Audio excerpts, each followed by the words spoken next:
Joe Rogan Podcast. Check it out. The Joe Rogan Experience. Train by day, Joe Rogan Podcast by night, all day. Action Bronson, ladies and gentlemen. Dude, first of all, before we even get started, congratulations. I just want to congratulate you publicly. What you've done is amazing. It's amazing. I've been following you on Instagram. It's super inspiring, man. It touches me, man. It really does. I love when someone gets a positive path going in their life and sticks with it, and you see real progress, and you're so dedicated, man. It's really inspiring. It's beautiful. Thank you, man. Listen, it was a long time coming. It's just I'm happy that it happened now, because if it didn't happen, it would have been something else. I would have been in a grave, Yeah. or somewhere else. Who the hell knows where they would have put me? When did you start?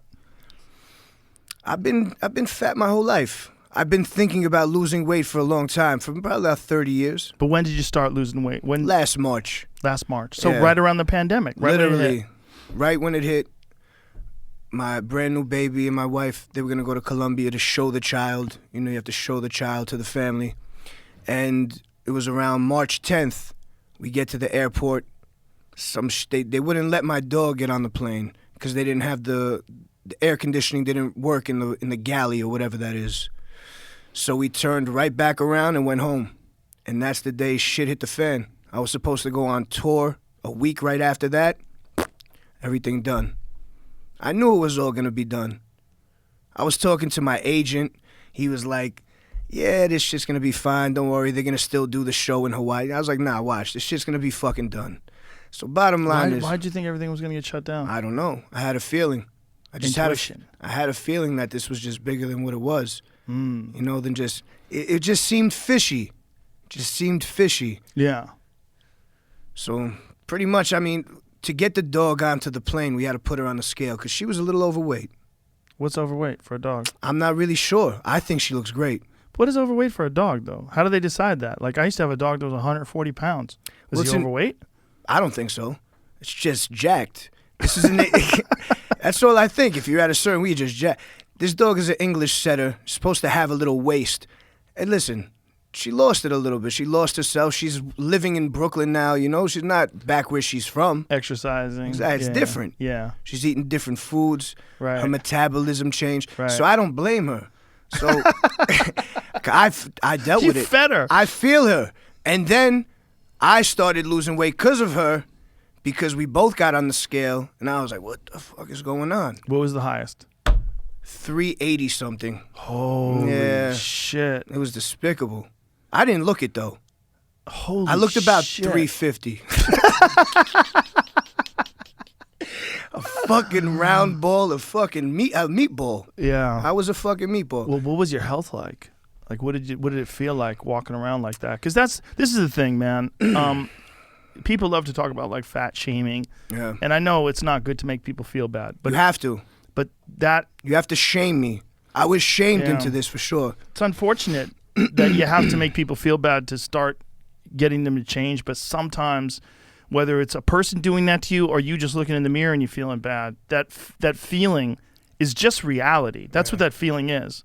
Like, you can't fat shame you can't fat shame Jamie. No. He's not fat, right? So if you said, hey, Jamie, you're fat, like, it doesn't work. Doesn't mean anything It to only him. means something when it's real, and it's an indulgence thing. It's not a thing that you can't control. It's a hard thing to control. It's a hard thing to bounce back from, and that's what I'm most impressed with you. You've really bounced back. You've lost 130 fucking pounds, man. And we had a good workout today. We went over to the On It gym. Yep. Shout out to my man John Wolf. Yes, John Wolf's John. the master. I love him. How good is he? I mean, I've watched him, and now that I met him, it's like all the pieces came together today for me. He's one of the most knowledgeable trainers I've ever worked with in my life. He's amazing. And it's not just like meathead stuff. It's all about mobility and flexibility. It was nothing meathead. Yeah, nothing. I mean, he could obviously lift a lot of weight. Yeah. He showed us he could do the 106 overhead press with nothing. Yeah. But it ain't about that. It's about being able to. It's fluidity. It's about using your body and using your muscles in a functional manner. Yeah. Not just He's all about longevity, and he's all about range of motion. His whole thing is about having you have like the full mobility of your body. It's all these flexibility things that we did, the hip things that we did, all that stuff, and it's all to strengthen the joints, stabilize your shoulders, stabilize all your joints, and he's just so good, so amazing. The pre-workout that we did. Yeah. I was soaked. I was soaked before we started. It was great. It was unbelievable. You're very strong though, man. You're really strong. That. It was interesting to watch you do it. Like I can see like over this past year, you've gotten your body to a really good place where, you haven't just lost weight by dieting. You've been lifting weights. You've been exercising and pushing sleds. And I watch your Instagram, man. You're doing some wild shit. For sure. I mean, these are the things that I always wanted to do. I always knew I could do this. I played football in high school, and I excelled in practice. Like, I liked doing that shit. I like drills. I like having an aim. The game, yeah, it's fun, but I like the practice stuff. Right. You know what I mean? Yeah. And I started losing weight by myself in my house, literally during the pandemic, just eating different. My wife, she was shaming me. Because she was, because we have a brand new child. She's like, what the fuck you doing? You want to be around here for our baby? Like, you want to take yourself away from us? Right. And that shit hit. That's real. It hit hard. That's a real thing. And not only that, like, I love life. There's no doubt about it.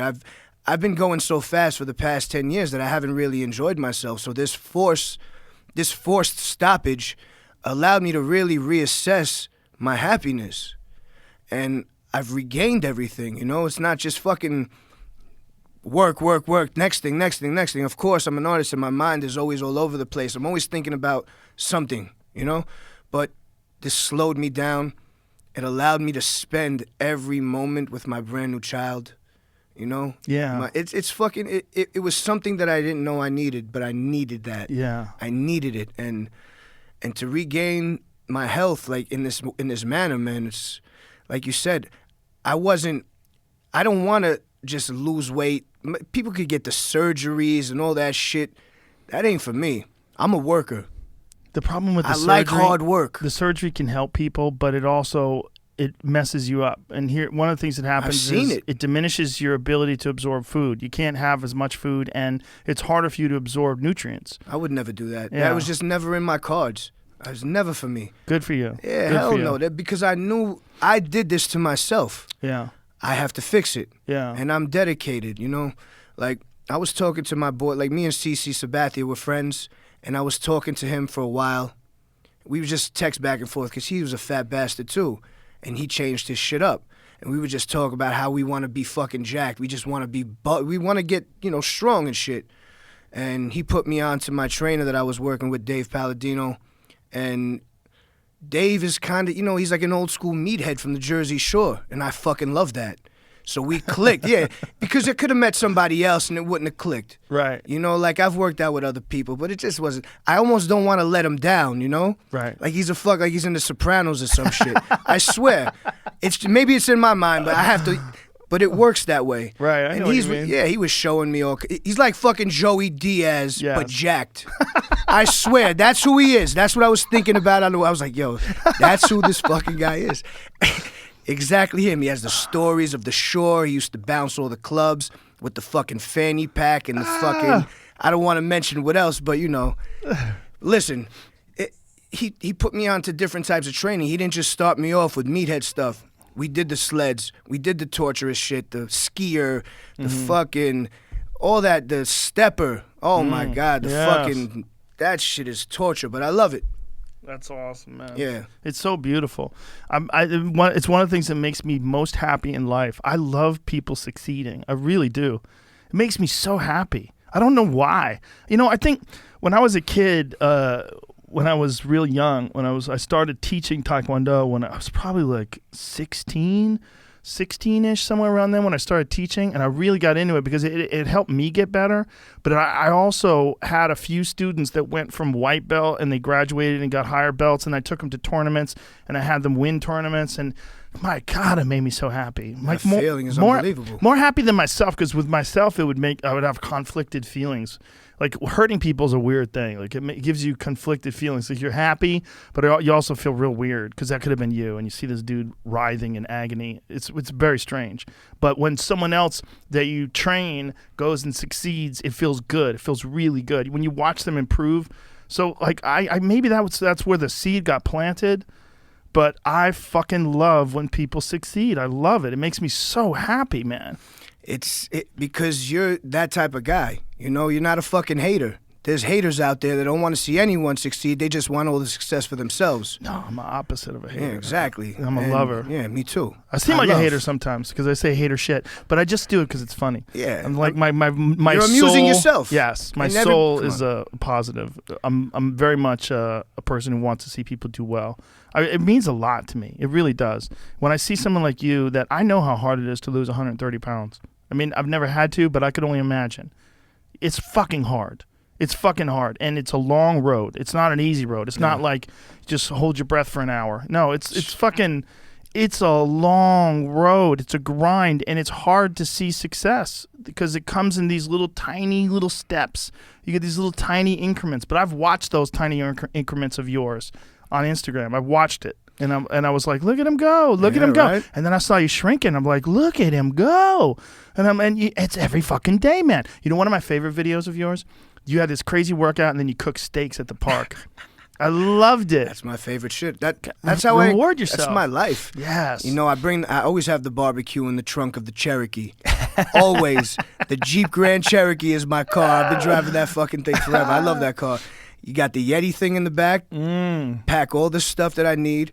I got the Japanese hardwood charcoal. Yes. I got my torch to light it. Yes. And I got my little Weber grill. I'm good to go. Yeah. You know, and I just, right after the workout in the parking lot or wherever, I just pull up in the park. Because I don't just do one workout. I got to do a couple. I just have this energy now that it's not enough to just do an hour of some training. I need to go out and do more things during the day. You know, I have to go on the roof and swing the Bulgarian bag. I have to, play paddle ball. I have to hit the park, do calisthenics and stuff like that. There you go. Look at me. You're just staying active, always moving. Yeah, man. And what do you have the steak covered in? What is that? What's on the outside of that? I covered the top in garlic with it's just a nice pulverized garlic and some sea salt. And I just let them cook slowly while I played. Every so often I would go. That's my boy Pierre. We've been playing handball for fucking 25 years. Pierre's got a strong mustache game. He really does. He really does. I love it. Now, when you is that your dog? No, that's not mine. That's his. Oh, so when you cook these steaks, like, are you cooking by feel? Like, how do you know when these are done? Yeah, cooking is all feel. All this stuff is feel. Once I came off the court and I saw that they were crusted perfectly, I just kept turning the grill every once in a while. Oof. That's a fat steak, too. Look at that. Oh, my goodness. Those are my favorite.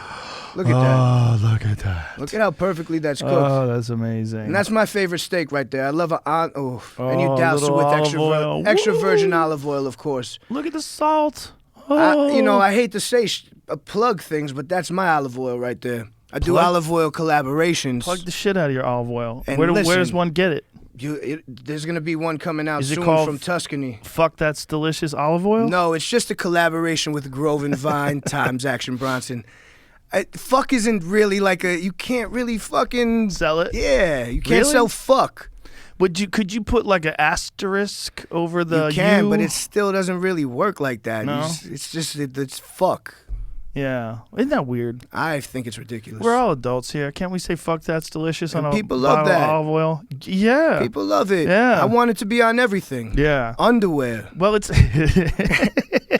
I used to wear Big Dog underwear. Remember Big Dogs? Yeah. Joey Diaz used to wear that shit. Fucking with Big Dogs. Yeah. I would fucking put fuck That's Delicious right on the crotch of any type of underwear there is. And we have a winner. Well, the beautiful thing about you doing Fuck That's Delicious while you're on this fitness journey is you showing people it can be both. 100%. You can eat well. You can eat well. And you can have a great fucking time and get fit and you feel better. Like life feels better. 1,000,000%. Like I have never been really obese, but doesn't life feel better when you're healthy now? My bro, it's a million times. I had fucking issues that I would be embarrassed to say right now. it's, you know, those things where there's like little nuances of life that just, what the fuck? How did I Right. get to this point? Right. It's not good. Yeah. Everything is fucking working 1,000%. Like, I never had an issue with my dick, but now it's fucking unbelievable. Yeah, it's unbelievable. It's like Jaws. When I'm coming towards my wife, it's like, she's fucking running away from me. Well, all that exercise, and then you're doing so much weight training. It's got to jack up your testosterone. Yeah, for sure. And watching what you did today, the only way you were able to do that workout today is if you've been doing that for a long time. Like we did a difficult workout. For sure.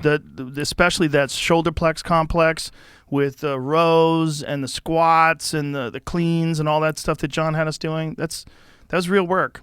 For sure. And, you know, the dude Andrew from On It, Shout out to Andrew Craig. Yeah, Andrew Craig was at a book signing of mine a couple years ago, and he saw me working out and shit like that, and he just sent me the maces. He sent me a bunch of stuff. That dude fucking got me literally on it. Yeah. Literally, with the clubs, the Bulgarian, and that's really all I use. My studio is filled with that shit.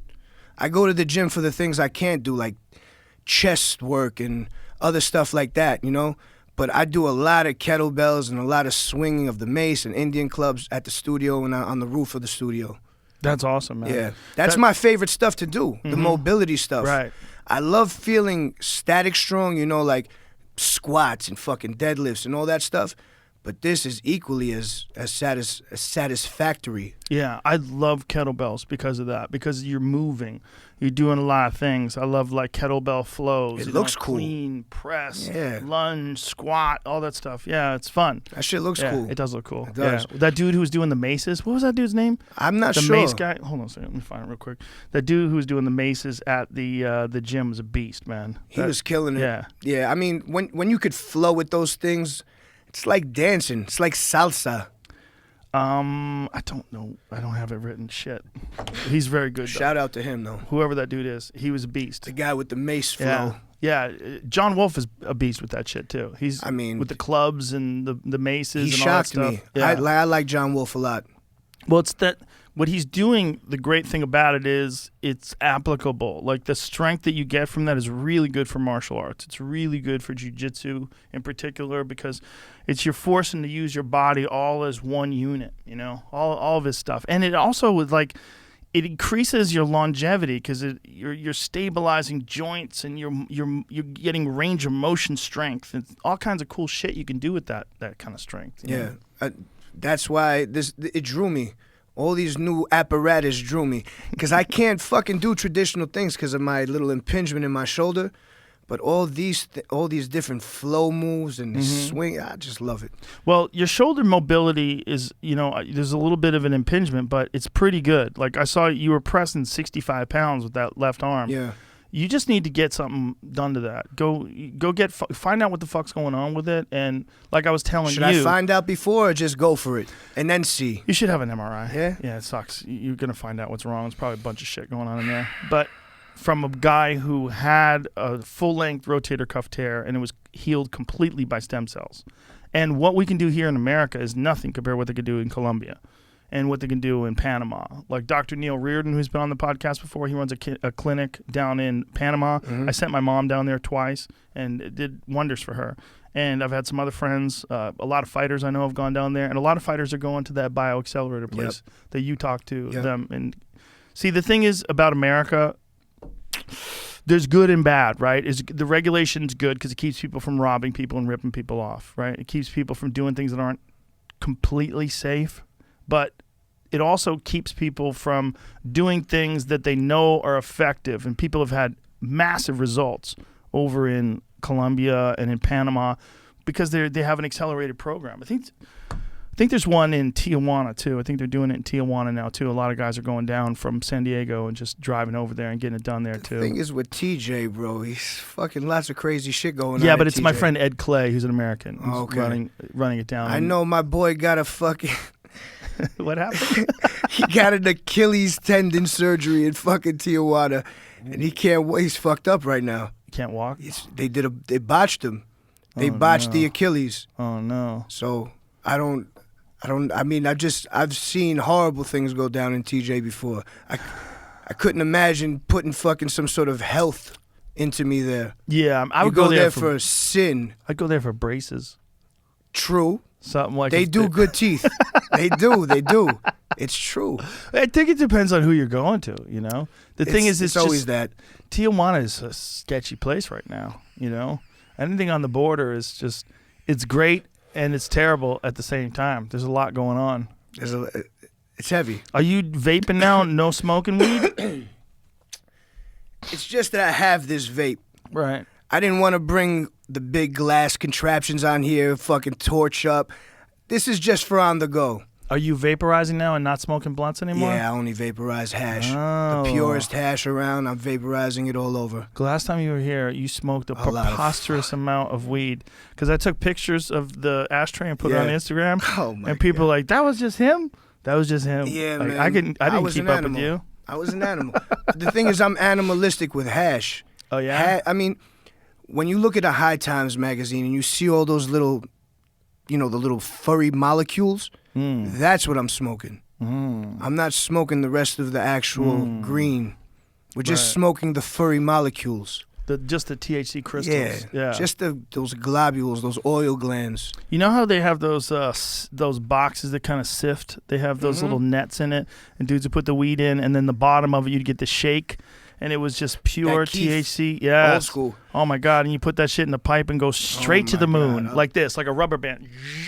That was when my boy had a jar of Keith back in the day, and we were just doing like key bumps, of just fucking smoking it off the key. Wow. My Lord. But hash is on a whole nother level. You know, like when you take a dab of some really, really, really good hash, it's next level. It is next level. It's so much. I love it so much. I love the whole idea of having the really nice glass pipe, your torch. It's very personal. It's very, what's the word I'm looking for? Intimate? Yeah, it's not only intimate, but it's that other word. What's the other word? What's the other word? Ritualistic. Ah, ritualistic. Yeah. Yeah, there's power in rituals, right? For sure. Yeah. Kidding me? Yeah. There's something about like doing something with purpose and intent. Like it's something that like seems kind of sacred. Something so small as to something I remember right now, a little ritual. Every time I walked in the building of my mother's house in Queens, I had to drag my foot across, like the fucking, that little The piece. archway? Yeah, the little Yeah. piece that they put on the bottom of the door. I always had to drag my foot on it. I don't know why. Like an OCD thing? Every time. Some people have weird things where they have to like touch their head a couple times when they walk through a door. Yeah, I don't have anything else like that. It's just that one thing. That's good though. That's if think. you have one. One is all right. Yeah, it's not fine. another one. If another one comes, then I'm fucked. I remember reading about people that they would wash their hands and then they get in their head and they have to go wash their hands again and then they go Friend of back. mine. It's weird. He fucking rubbed the skin off his hands. Oh. He had to wear gloves for weeks. Oh. A friend of mine looked at a house once and they were looking at the house like, oh, it's a nice house, pretty nice house. And then they opened up one of the cabinets, one of the closets, and it was filled with Purell. Filled. My fucking God. I mean, like every shelf was Purell, and they were like, "What the fuck?" And they're like, "Yeah, the guy who lives here is very OCD. He cleans his hands." And they're like, "We ain't buying this house." Nah. They're like, "This house has got weird vibes." I don't like bad vibes. Spirits. Yeah, I'm into spirits, but not bad vibes. Yeah, I think Because you can't control the spirits. They're just around. if you have those kind of vibes in a place, you gotta. I don't know if you can really. They say sage. You burn sage and you have like a ritual and you get rid of it. Bullshit. It's bullshit. Sage fucking does not smell good. I'd rather burn, I don't know, they got some other shit that they had in Mexico in a bucket.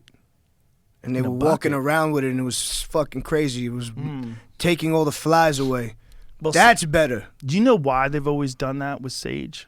When they burn sage, sage is salvia divinorum. Oh, I know. Yeah, which a lot of people are not aware of. Like sage it's a type of salvia is a type of sage. So salvia, obviously, for people who don't know, is a super potent psychedelic that they missed it when they had that Schedule 1 Act of 1970 where they basically made everything illegal. they miss sage somehow or another. You used to be able to buy salvia in a head shop. Like in places where weed was completely illegal, you could buy a bag of this shit and go to another dimension. You could definitely buy salvia on Jamaica Avenue right now. You still buy it everywhere? Yeah. Yeah, it's wild. It's so strong. The people who don't know, salvia is a super potent psychedelic. Like out of this world. You disappear, you go to another place. It's heavy for a while. It's like your fucking mind, everything explodes. Yeah. But then comes back like T-2000, where it comes back and melts, and it's like like melting metal that broke, and then it comes back together. My friend Ari did it. He did it on a podcast, and when he did it, he said he had a complete different life that he lived for several months. And it only lasted for 10 minutes. But he had several months of life. He made friends. He had relationships. He broke up, lost jobs, the whole thing. Like lived lives. Me. And then came out of it and realized he was only gone for 10 minutes. He was like, what the fuck? And he's talked about it on other podcasts since, but it was like he said literally one of the craziest moments of his life. And they filmed him the entire time he was doing it. That's good because, sometimes when you trip out, you try to remember it. Yeah. But it's never, you're not really, you're kind of making it up. Right. You're kind of making it up. Yeah. Because you're so in the moment. When it's, like I could try and tell people my DMT. I've smoked it too many times to remember one specific. There's one specific, a couple of them, but bro, you know what I mean. I do know what you mean. It's a never-ending story, like the big fucking white dog. That's what it is. You're on the dog flying through the air. I remember very specific moments, but when you're talking about a 15-minute trip, I might remember 30 seconds. Yeah. Specific moments. I remember standing like this, breaking through fucking boards of life and fucking portals. Oh, just like interesting. Interesting. Just breaking through boards. Just breaking through different stages of things. Oh, that makes sense for you. That's like you had limitations that you'd put on yourself, and you're breaking through those limitations, and then you actually are doing that now. That's real. A lot of things I've spoken into existence. Like one time, it was just in a rap that I never even, put out. But I had mentioned that I had a drink with Ahmad Rashad at the bar. And then years later, I was at some Yankees game and randomly Ahmad Rashad was at the fucking bar. I know it might be silly, but I fucking made that happen. And that's how I feel the power of the mind is if I made Ahmad Rashad appear at the fucking bar after I mentioned it 4 years prior, anything is possible. I think there's weird windows into possibilities that occasionally we access. And I think that's like when you have a real tight relationship with a good friend and then like they text you when you're thinking about them, you're thinking about calling them and, you have a close relationship like your brothers. And then you get an email or you get a phone call or you get a text and you're like, he was thinking about me too. Connections. Like, we're connected. There's some like when you hear quantum mechanics and quantum physicists talk about quantum states where like spooky action at a distance where these molecules, these atoms, there's something that happens to these quantum particles where in one area of the world, there's some sort of a reaction with something that's completely like miles and miles apart, and they're somehow or another connected, and they know because they can measure it, but they don't understand the connection. They don't know what's going on. And we are made of all these things, right?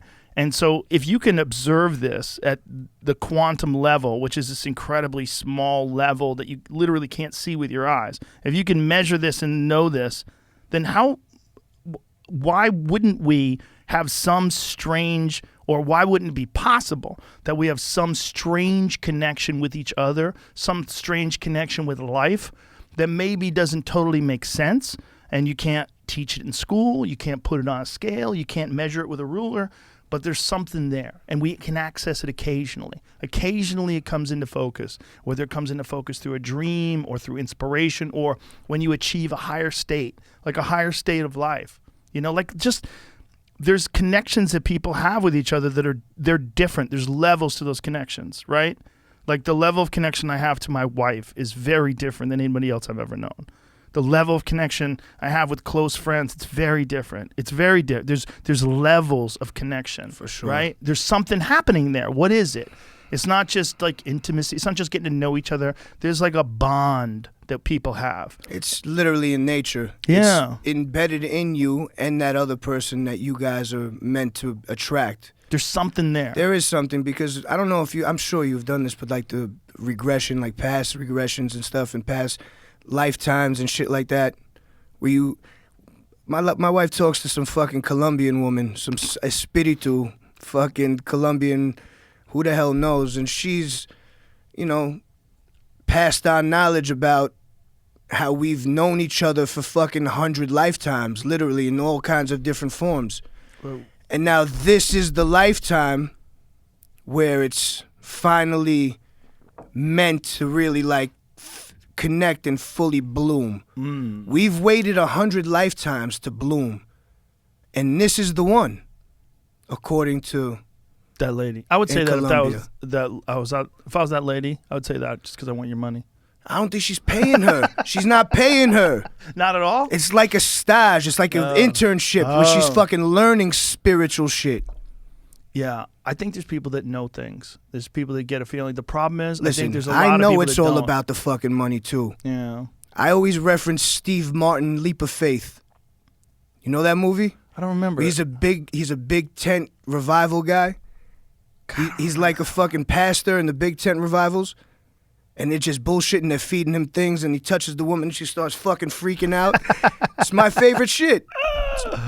Listen, it's all about the bread. They lie to you all in your face all day long. There's a lot of that, but it's also a lot of people that want to believe. There's They some. need to believe. Yeah, there's a lot They going need to on. believe, yeah. There's many things going on. That's like when you reach for Christ's hand, or when you reach for Right, Allah's right. hand. Yes. It's the same shit. Yeah, you want to change your life, and you seek a higher power to like give you that power to do that. A lot of like people Give it meaning, right? people in 12-step programs, right? They assign meaning to a higher power. They decide that you are helpless, and then you assign this power to have control over your life. You give in to this idea that you can't control yourself. The Lord. But then the Lord is going to just But fucking... that's a big part of... But another big part of 12-step programs, a lot of people don't know. The guy who started it, there's always a friend of Bill's, the whole deal. That guy, Bill, whoever the fuck he is, that guy was on acid. Like, his whole thing was doing acid. Like, He was fucking with people. Well, no, He was fucking with us, bro. The original 12-step program, like, the guy, like, did a lot of experimentation with LSD to try to help him get through alcoholism. And these were the steps he took. Well, I don't know exactly, 'cause I've never... Like with things, I'm not going to tell someone to do something if I've never done it. Right. Well, I Now, tell if this some people fucking, to do things. Yeah, well. Like, if someone's on meth, like, hey, bro, probably shouldn't do meth. Well, in that case, I can't say that because if I tried it, and it's probably popping. I bet it's good. I'd probably be a meth addict. I'd definitely be a meth head. What if you found out that that's how you lose the extra 30? Nah, I would... But then I'd lose my teeth and I'd fucking look like John Leguizamo in Spun. Oh, yeah, that's right. Nah, I can't do all that shit. Yeah. No one comes out on the other end of meth like, I'm glad I did it. But everyone I talked to, they said they had a good time with it. Yes. Right? Well, No one downplays the meth. No. They just downplay what happened to them after the meth. Right. But while they were on it, that shit was fucking amazing. Well, it's an amphetamine. Amphetamines give people a wild rush. It elevates you, But it's like I used to build computers. I used to go to the computer store and buy a motherboard and buy shit. a hard drive and the Really? whole deal. Yeah. It's not that hard. No, I know. My boy, this fucking kid that lived in the building next to me, Seth, used to do that also. And one thing that people used to do back in the day, you'd buy like a cheap processor and you would overclock it.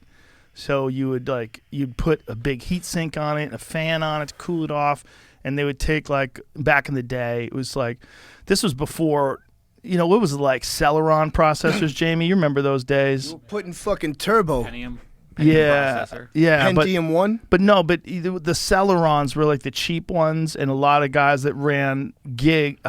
What was the speed though? I'm trying to remember the speed. Before it was like 400 megahertz back in the day was like a big deal. And guys would get like a 300 Celeron and they would overclock it to 400 megahertz. But the thing is, it doesn't last.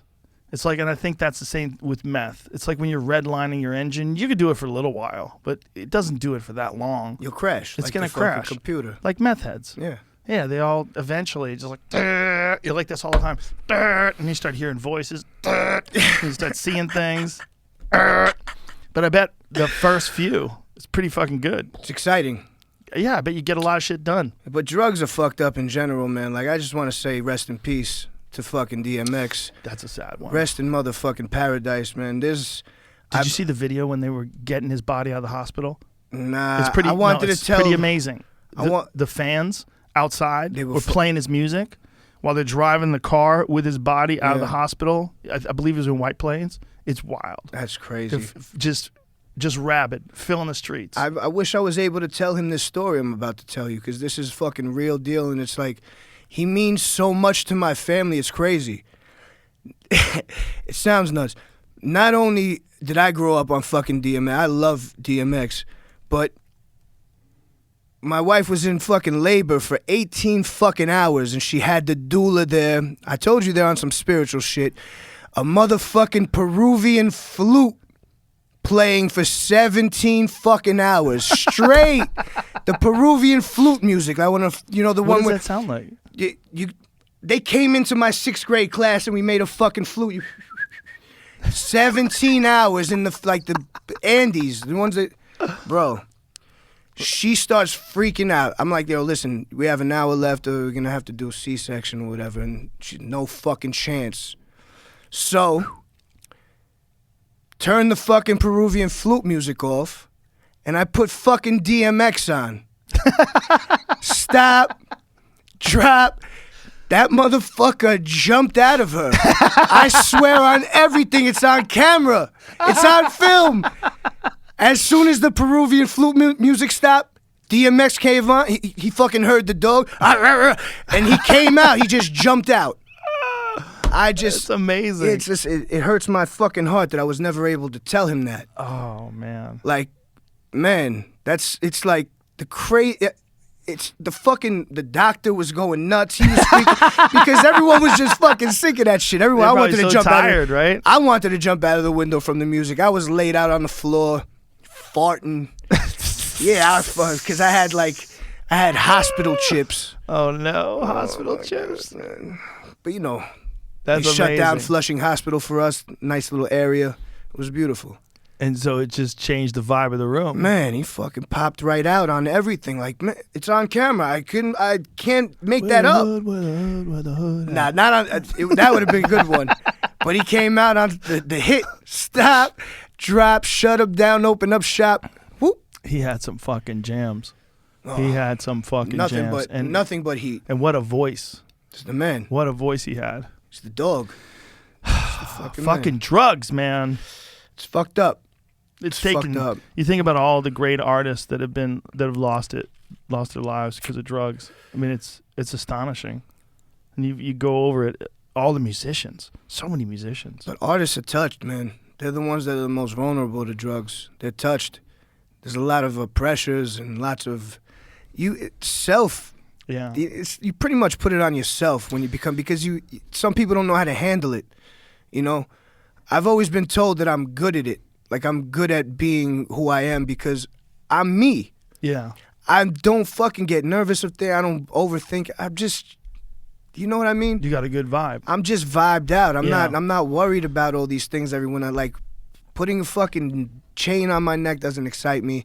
Putting fucking fancy cars don't excite me. I like having the things I like, but I'm here. I'm with everybody. I'm down here with everybody. Being you. I'm fucking happy being who I am, man. It's just like the most happy place I am. It's very complicated for people also because a lot of people are judging you, and so you get confused as to who you are all day. So that's what happens with a lot of famous folks, a lot of entertainers. You get so many voices. So if you're a person like DMX, you literally have millions of people talking about you, good and bad, and both ways. And he's terrible. He's the shit. He's a god. He's a bum. He's a loser. It's fucking confusing. He's my favorite. It's confusing. And if you get you let these people influence who you are as a person. If you let that in, if you take that in, and then you think about the pressures of fame and maintaining fame. And one of the things about the rap world in particular, at least until recently, is that like it was a very short-lived fame.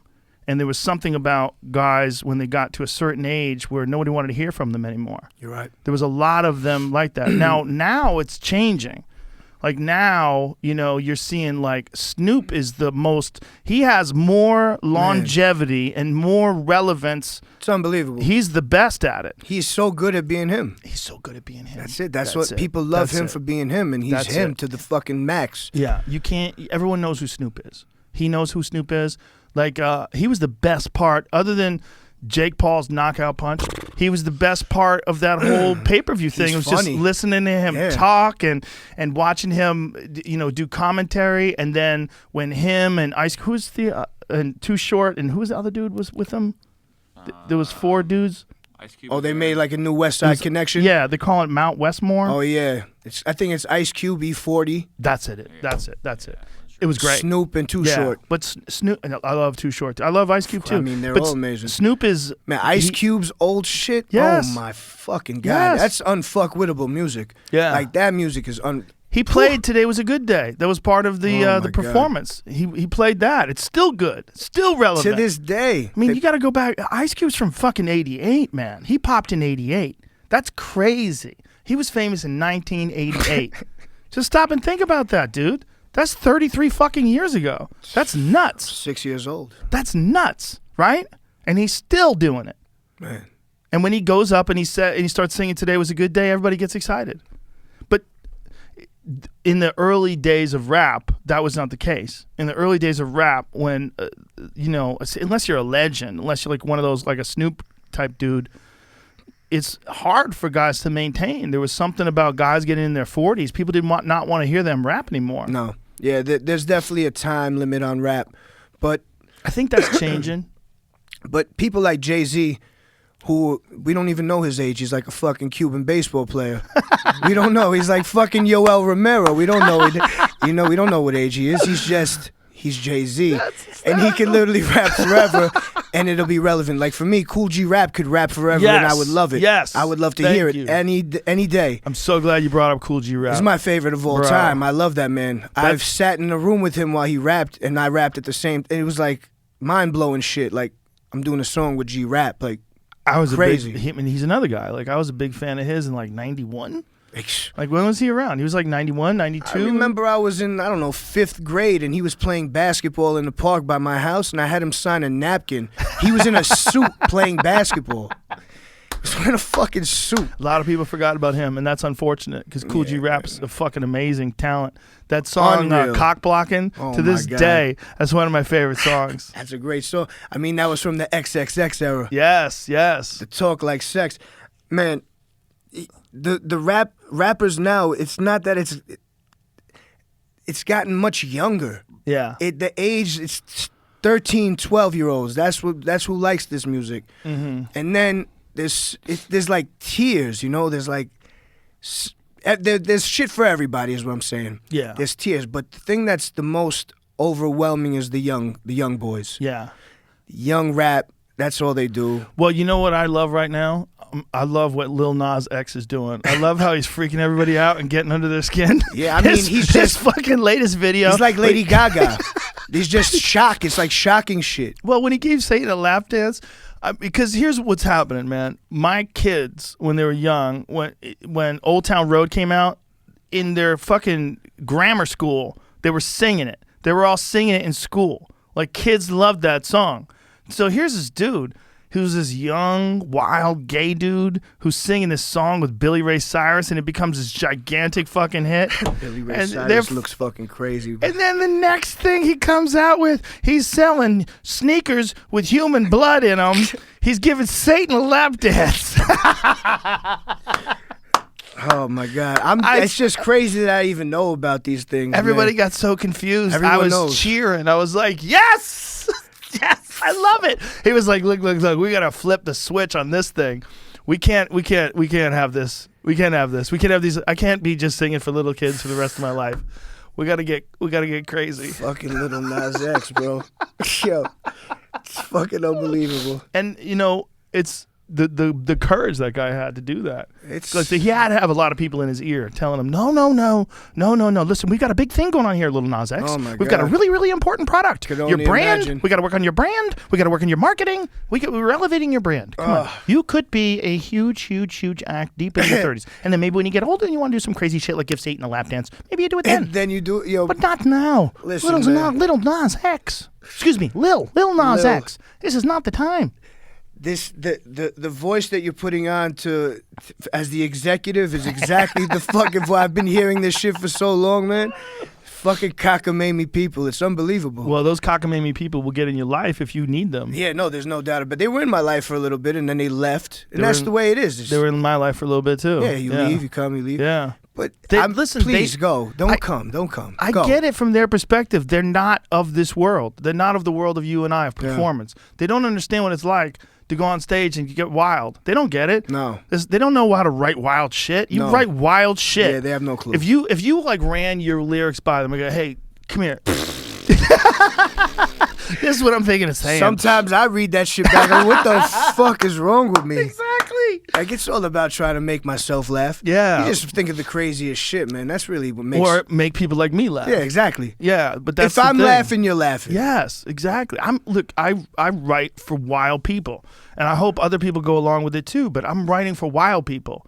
Like I want my friends. I want Joey Diaz to laugh. I want my friends to laugh. That's what it's always been about. I want my fucking craziest friend to accept and love what I just said. When you're a comic and you hear in the back of the room like Joey Diaz,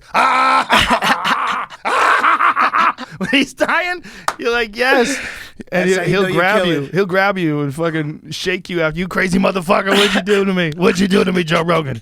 But that's, executive's not gonna, like, if you read, I go, hey, this is what I'm thinking about saying tonight on stage. Don't say that. No, they kill. What if someone from casting's in the room? They'll fucking have a shit. Listen. You have a legitimate television career going on here. There's no reason to sacrifice this. Don't be a saboteur. Don't be self-sabotaging. Don't do it. I've definitely been talked off the ledge several times, though. Yeah. But I By should who, have though? been. But By who? A couple different people. Some people are. Some you people listen could get them. through to me. It depends the mood I'm in, who's going to get through to me. It could be the fucking doorman that gets through to me that day. Like, yo, he says some real shit. Like, yo, you know what? You're right. Yeah. It could be anybody. It depends. But yeah, I try to fucking keep it light. Well, the thing about creativity is that it's not a flat line, right? Like it's like You one of them can't just do polygraphs. that. Yeah, you can't fucking put It's your like face. this. It's all over. It's all over. What's going on? Yeah. It's crazy. It's whatever it is. It's a wild thing. These ideas are coursing through your head, and you're writing them down. Then you're trying to figure out the best way to do them and how to say them in a way that people are gonna like. That it's gonna make people pop. Like our brains are working right now. We're both talking. I'm thinking about lyrics right now. Sure. I just thought about some lyrics. I just thought about some painting technique I was going to do. I just thought about Valentina's. This shit is crazy the way we're able to work our brains and it kind of just grab shit from all over and just inspiration this. You can fucking work it. I'm thinking about some fucking sex I had back in the day. You know what I mean? Like it's all inspiration. It's craziness. Paul Mooney used to tell me back in the day, he used to say it to everybody, but I remember him telling it to me, if you want to write, go get entertained. He's like, when I want to create, I get entertained. He's like, I go to a movie, I'll see a concert, I'll see somebody, I'll go and get entertained. I love live entertainment, period. Me too.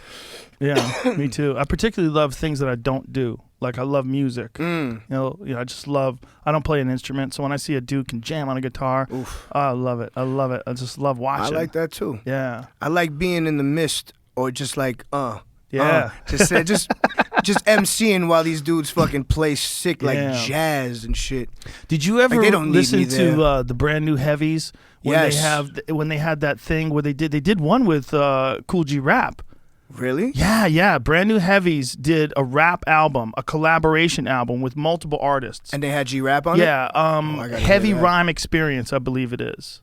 and it's from back. I've never heard that. That's it right there. Bro is one of my favorite CDs. I had it. This is how old I am. Ed O.G. shouts to him, Master Ace, Gangstar, Main. Look at that. Gangstar. Some of the best rappers, Death rap threat. groups Cool and G rappers rap. ever.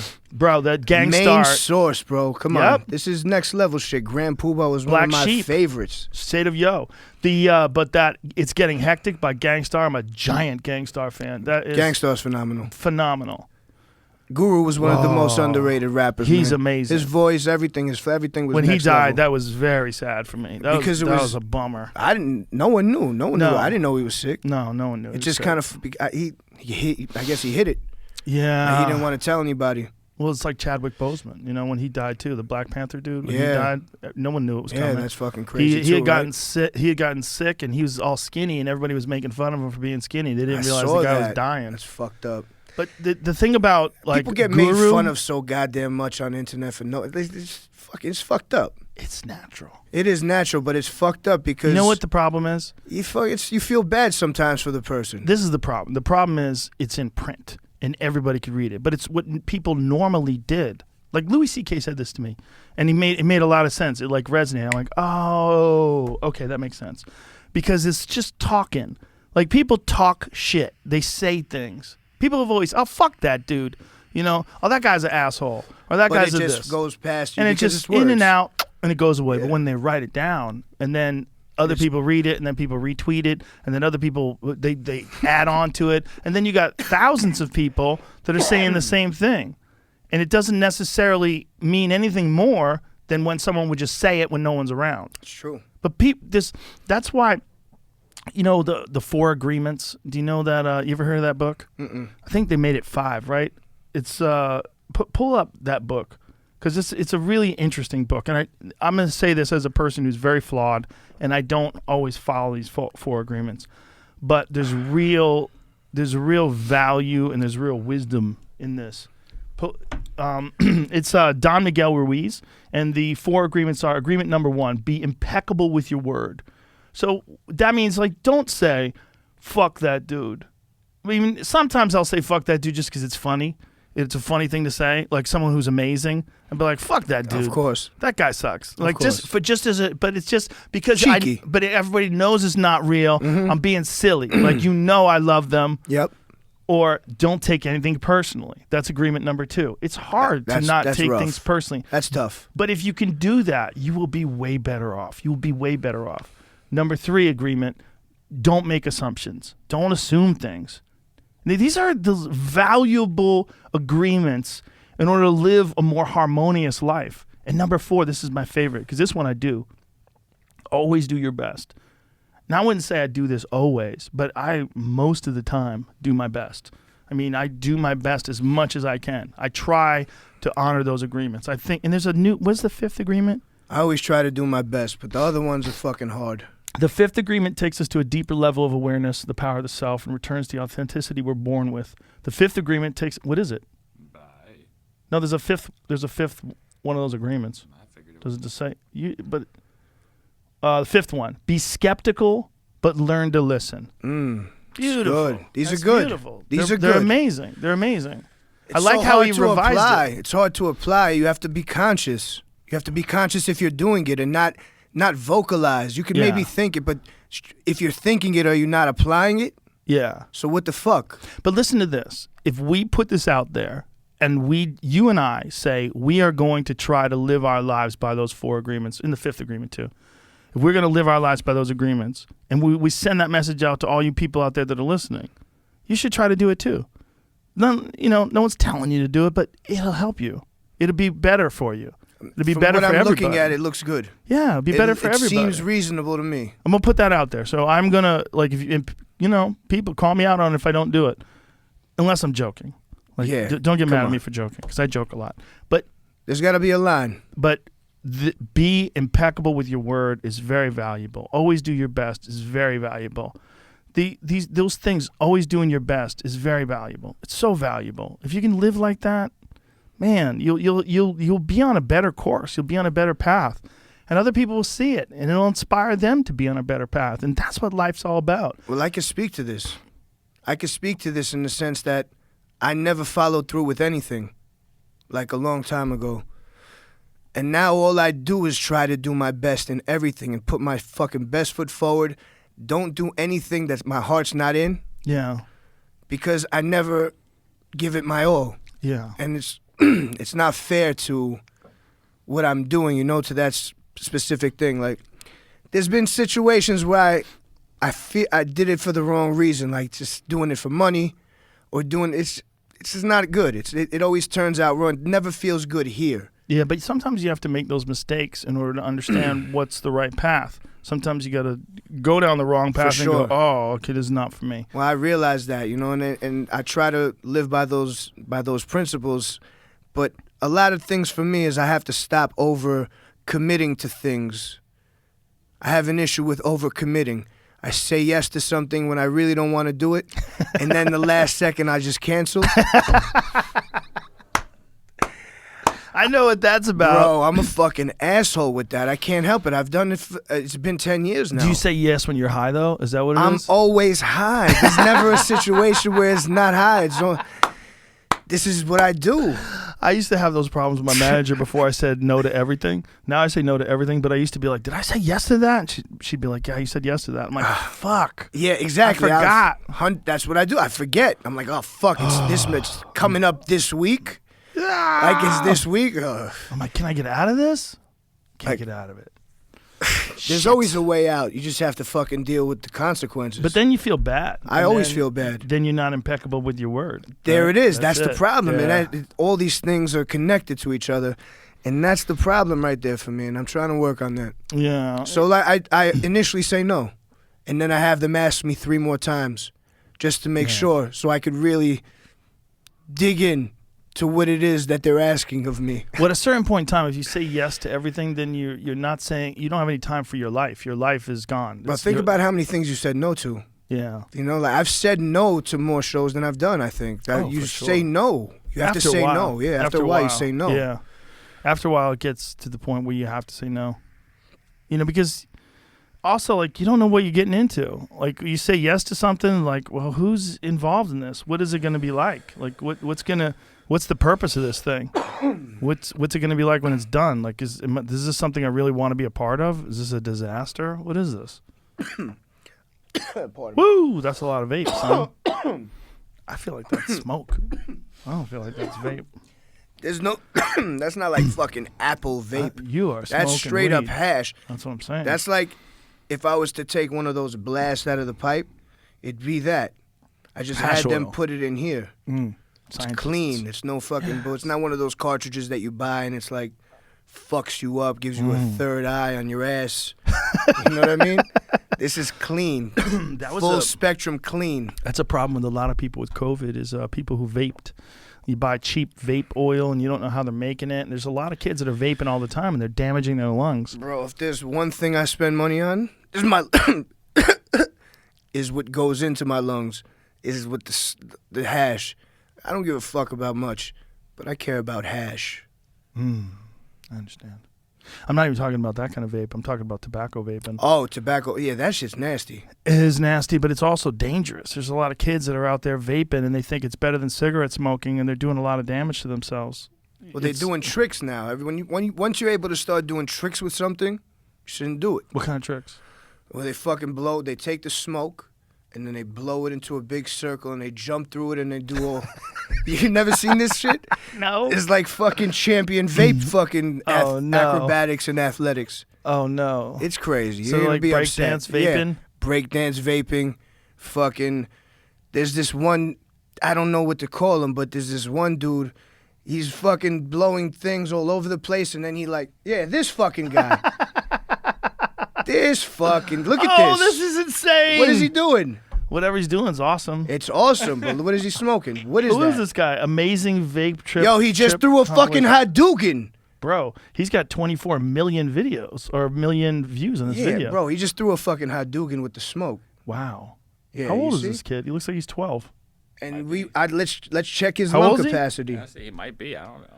He looks very young. It's amazing what he's doing, Yeah, though. this is next level. That's next level. He's got 3 million subscribers. Well, he's got 24 million views in this video, man. So, like I said, what is once his you name, shit- Jamie? Once you start doing this, BRSNL. You shouldn't do this. V Austin L. I wonder if he lives in Austin. Look, you got fucking. There's a picture. There's an Arnold training video under there Bro, too. look at that. That's You're wild. telling me that there's an amazing vape trick and then an Arnold training video, or is that just your algorithm? I was that's with the you. algorithm. Oh, go back, That's go what back, go I back. What did he do? He just did it like a dragon. Back up. Look at that. Whoa. He curled his mouth. Listen, I was with you up until I saw the video. Now I'm on his side. But look how much he's had to smoke to get all these. Hey, listen, I'm Listen. definitely entertained. If he dies, he dies. Look at that. That was a sick fuck. That's amazing. Listen, See, that's heady as fuck. this kid's from another planet. You know what?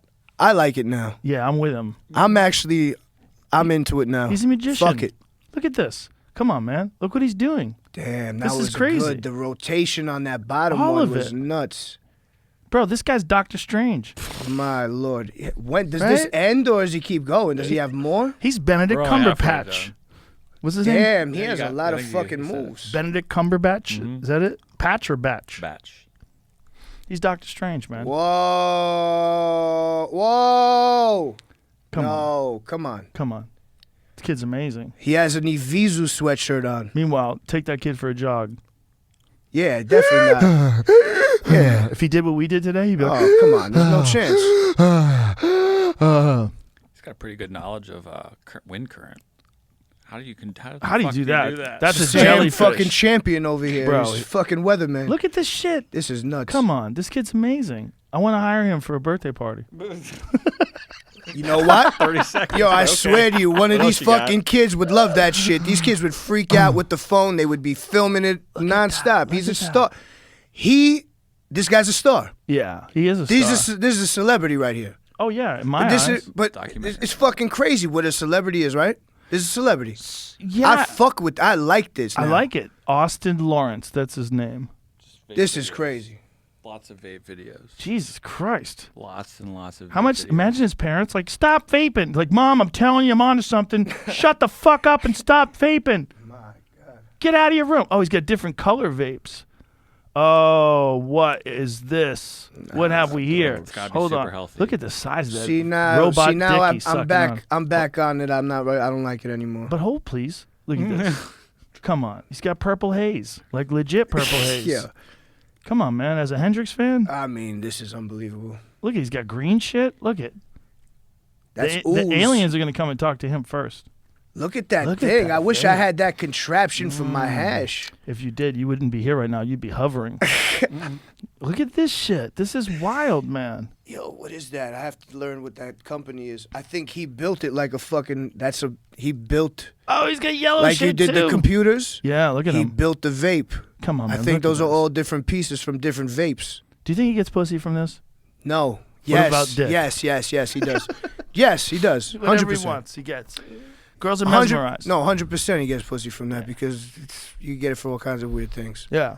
That's an art form. Yeah. It's just a weird one that nobody ever thought was an art form before. He made me want to hit the vape. Did you want to try to do some of that? Let me show me something. Show me something. You must have learned something.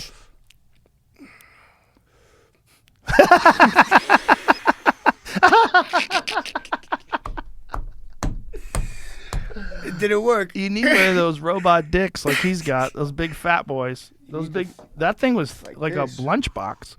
Yeah, it was a cell phone. That thing was huge. Fucking bastard, man. They That make guy those. was- There used to be a store near me in California that had all these vape strap. Remember we had that one big one that some dude sent me? It was huge.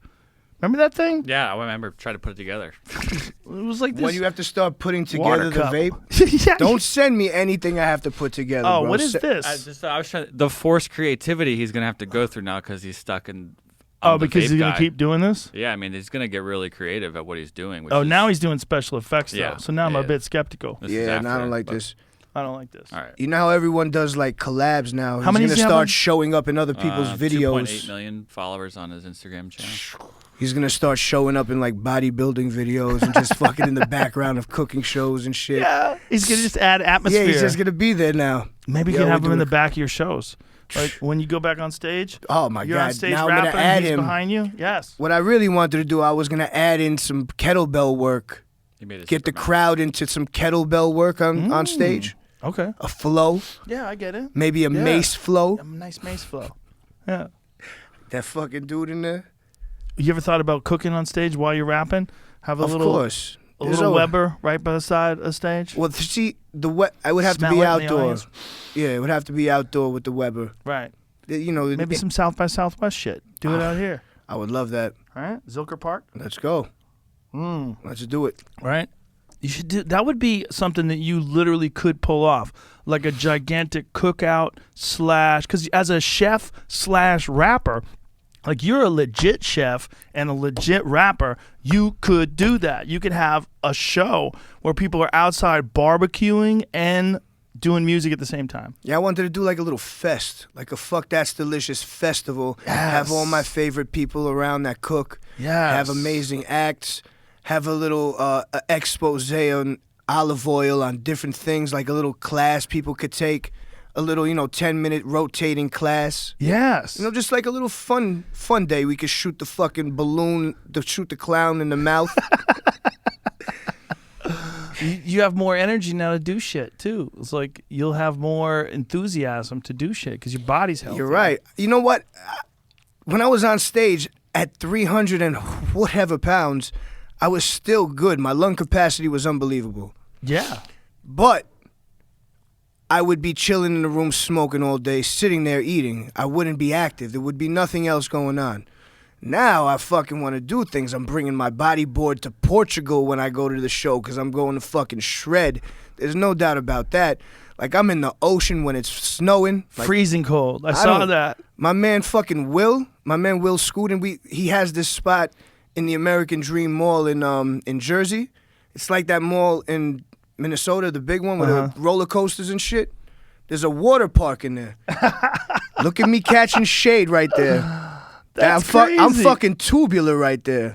That's what crazy. tubular is. That's at a mall That's in a fucking mall. in New Jersey. In New Jersey, in a fucking mall. New Jersey doesn't After get enough hours. respect.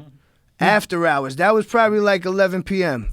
New Jersey just people think of New Jersey in a very negative way. It's not fair. Oh, yeah, watch that one. Look at this. Scoop. Ooh. The whole point is just going and just letting the wave go over your head.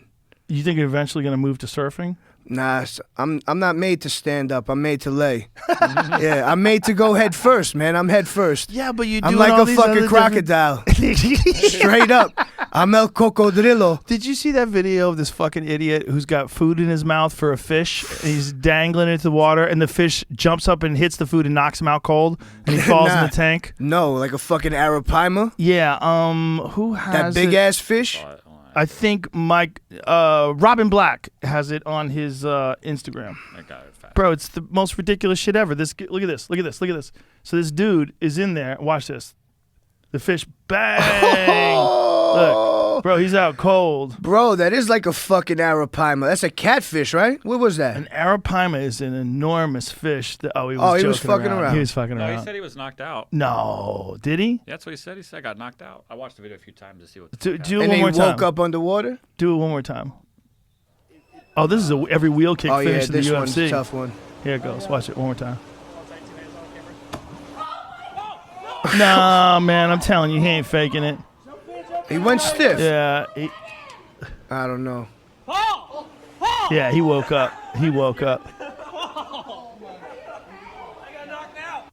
Okay, that dude's got Flash a glass knockout, jaw. damn. He's got a glass jaw. Listen to me, son. Don't ever fight. Holy shit. If a fish can knock you out, that's a 2-inch punch. Don't fight. No fighting for you. But the other thing is, like, the things that knock you out are things you don't see coming. Of course. And he definitely didn't see that coming because he had a mask on his eyes. Why would he wear? He's a schmuck. Well, he's a kid. I was a schmuck when I was his age too. Nah, I'm still a schmuck. Yeah, I would have done the exact same thing. Otherwise, but I would have taken it right on the chin. Not have been fine. Not from the fish. You're not going down from the fucking fish, bro. Come on. That's crazy. I mean, maybe everybody gets knocked out by that fish. Like, you got to think, like, how you watch fast River that Monsters? Thing, I do watch River Monsters. Bro, it's one of my favorite things in life. How about that dude? He made a living fishing. He's an amazing fisherman, though. He is. He should be famous. That guy should be famous. Just fishing on TV. Not even a really good-looking guy. Got kind of fucked He's up interesting teeth. looking. Very interesting. That's what I'm saying. That's you Yeah. don't need. I don't want you to be good looking. I Right. want you to be interesting looking. It's unique. He has a fucking good beard. Character. His character. His voice is character. There he is. Look at this man. He's Yeah. amazing. Yeah, look at him. Actually, he's pretty good looking. He's I not should Shut bad. the fuck up. He's not bad. Look at that fish he's catching. He goes all. Look at that fucking thing in the upper right hand corner, Jamie. What is that? That's fucking next level. Jesus Christ! Holy shit! I know what that is, and I forget. That's definitely in the Amazon. That's this. Or is that in Thailand? What is that thing? Photoshopped. No. That's not- No, Can't no. be. I mean, it's just with colors. It's the same fish. Right, but I think it's that's what it looks like. It's the teeth that get me. I forget what that thing's called. What is that thing called? See if it shows you. Oh my God, that's amazing looking. That's amazing looking. Like that alligator Pinterest? gar or some shit like that? Is that what it is? Alligator gar? No, it's not an alligator gar. It's I think that's a South American fish. I forget what it's called though. Fuck. Tigerfish. That's it. God, it's so Is it? simple. Yeah, I'm pretty sure it's a tigerfish. Tigerfish, yeah, that's what. Look Definitely at the what it teeth is. on that fucking My thing. God. What a world they live in. No heart, no warmth. They don't take care of their kids, and they all have fucked up teeth. Goliath tigerfish. It's like fucking Britain. They eat their young too. They'll eat other people's young. Like it's a weird world, the world of fish, because there's no love in the fish world. You know, there's no cuddling. Like if you see bears playing, like there's a video that I watched the other day of this mama bear and her cubs, and the mama bear sitting literally on the side of a road on a highway. She just squats down like this, like sitting there, and the cubs are sucking on her tummy. And you watching them suck on her nipples, like there's love in the animal world, you know, but not in the fish world. No, that's what mothers do. They will feed. I mean, a good mother will feed their baby anywhere. They pull the tit out, it don't matter. They don't give a shit. Because the tit no longer is an object of sexual lust. It's an object of nurture. Right. What a weird trick that is. It's just like the 3-card Monty. What are you doing here? It's the fucking guy over in Harlem with the fucking thing playing games. Look, she's just sitting there, and they're just sucking on her nipples, and she's just chilling. But there's something about that, like mammals. Like that's one of the reasons why grizzlies are so dangerous to hikers. It's usually not males. It's usually females that, unless you scare Animals a male. in general, right? Like those, it's usually like the female cat, the female large Oftentimes. cats. Yeah, the issue. Like that mountain lion video that we showed the other day where this mountain lion's chasing after this jogger. It's because it was a female mountain lion and she had cubs. Of course. The same thing with grizzlies. If most of the time when there's a grizzly attack, it's either one of two things. Either you startle the bear and it didn't know you were there and you're too close to the bear and the bear just decides to attack, or it's a female that has cubs and she just decides you're too fucking close and she attacks and fucks you up.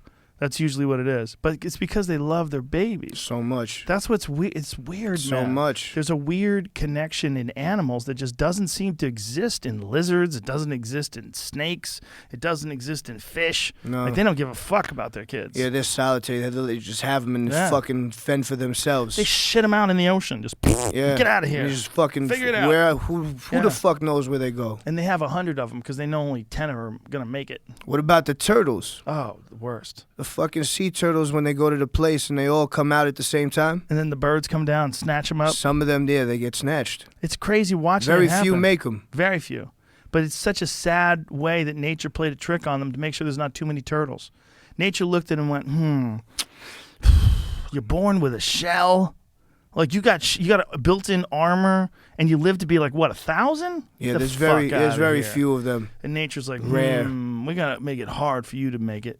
Real hard. When you're little, everybody wants to fuck you up. Sharks fuck them up. You know what really fucks up turtles? Alligators and crocodiles. Crocodiles just eat turtles. They don't give a shit about your shell. Yeah, they just go. It's like an asshole with pistachio nuts. He's too lazy to crack them open. He just bites down. Bro, the best thing. Every time I think about a pistachio, I think about The Naked Gun.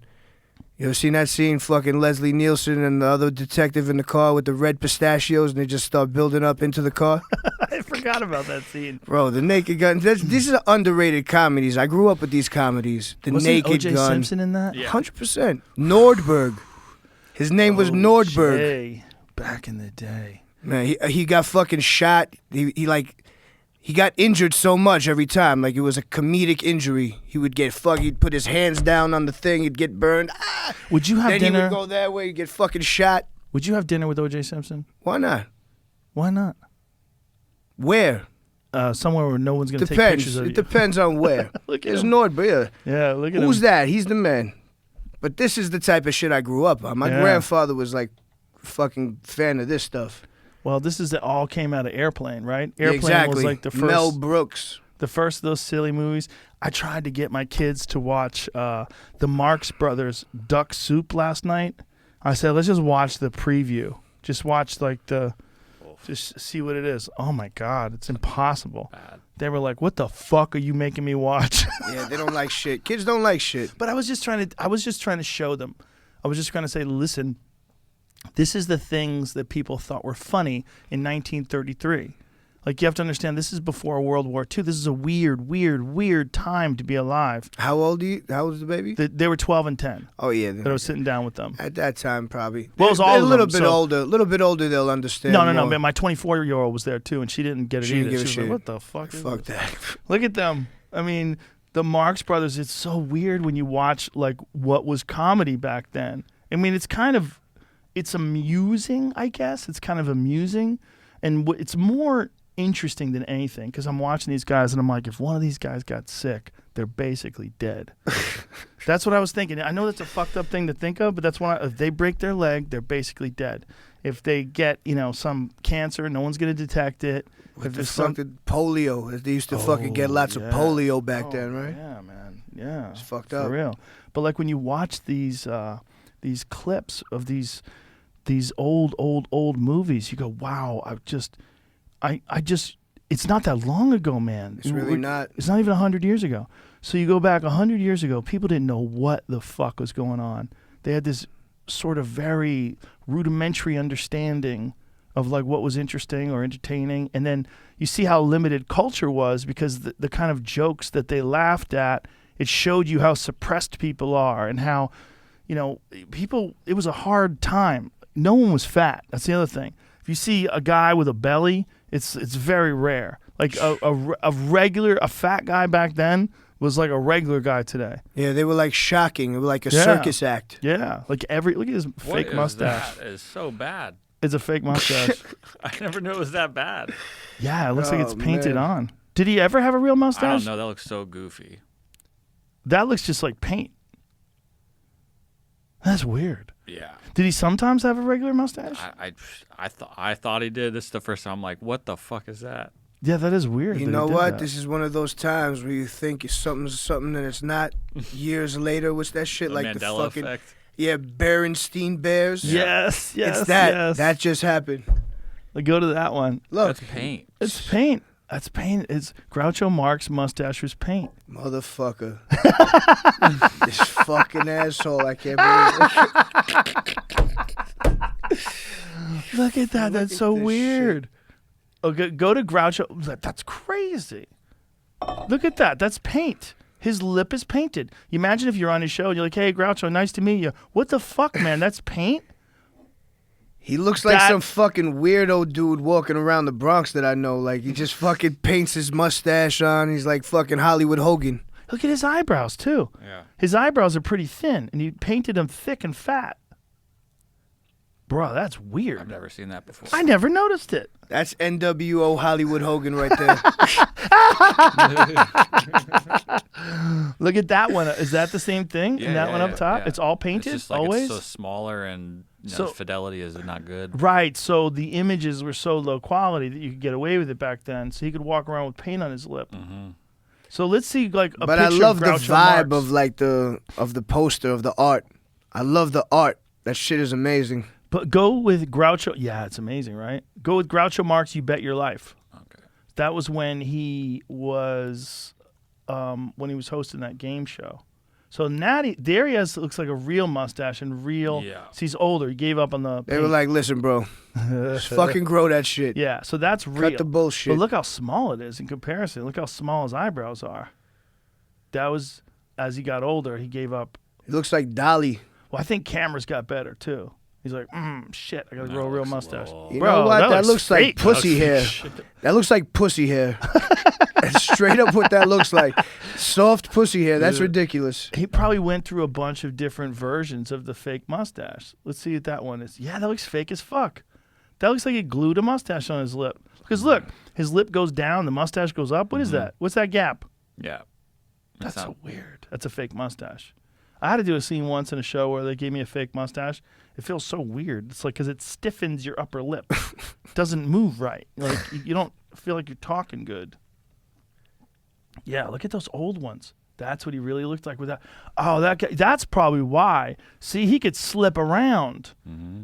So if he got rid of the eyebrows and got rid of the fake mustache, that dude could go anywhere. He had Look at looks. him. He had lots of looks. He's a handsome fellow. But look at that. That's gross. He's Turkish there. That's so weird. It's almost like how did go to the one in the middle where it's really ridiculous at the up top? Yeah. Look at that one. That's crazy. Look how fake that looks. That's so stupid.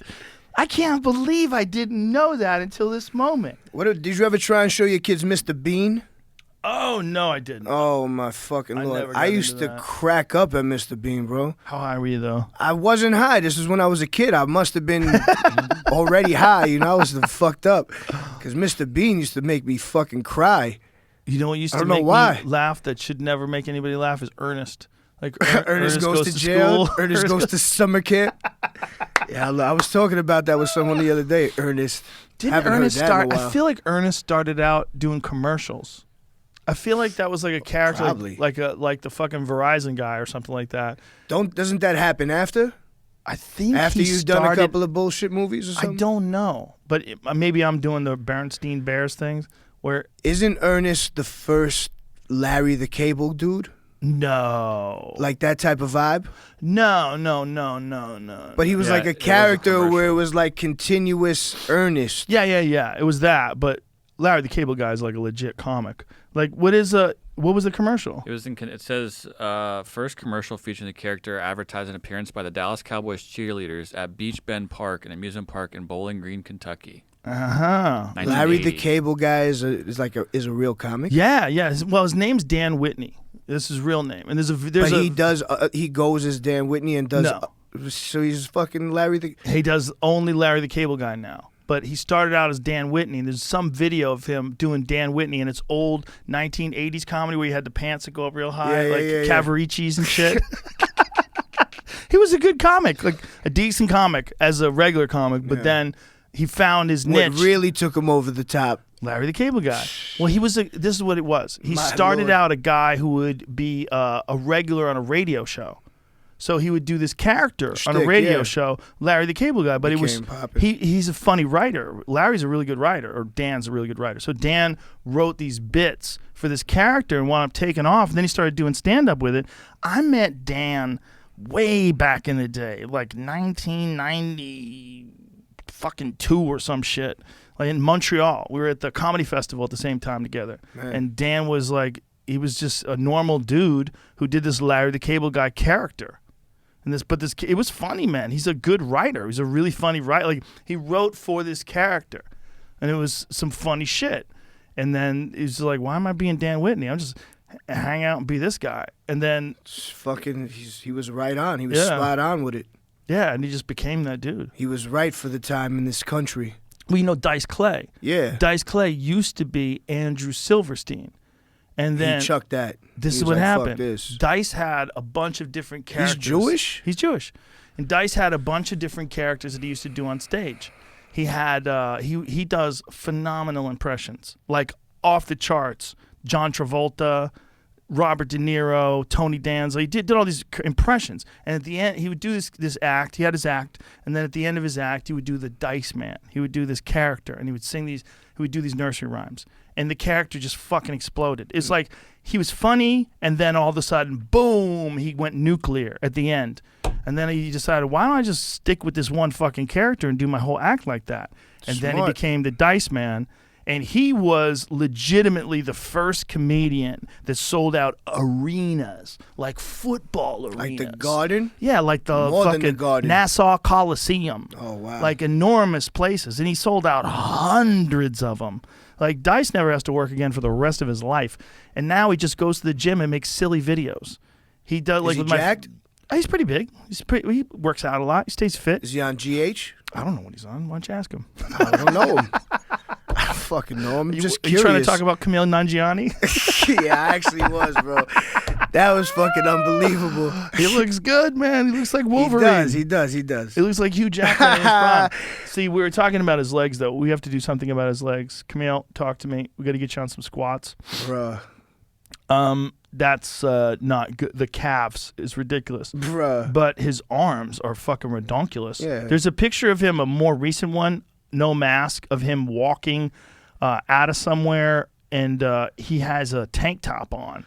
And you're who like, is this guy "Holy again?" Shit. He's a comic and an actor. And he used to Oh, be that I fucking seen him before. That Yeah. was now that's full him. transformation. Full transformation. And people are mad at him. My mind is blown now. They're mad at It all him. just clicked right now. I'm sorry. They're mad at him that he looks sexy. Sorry, everybody.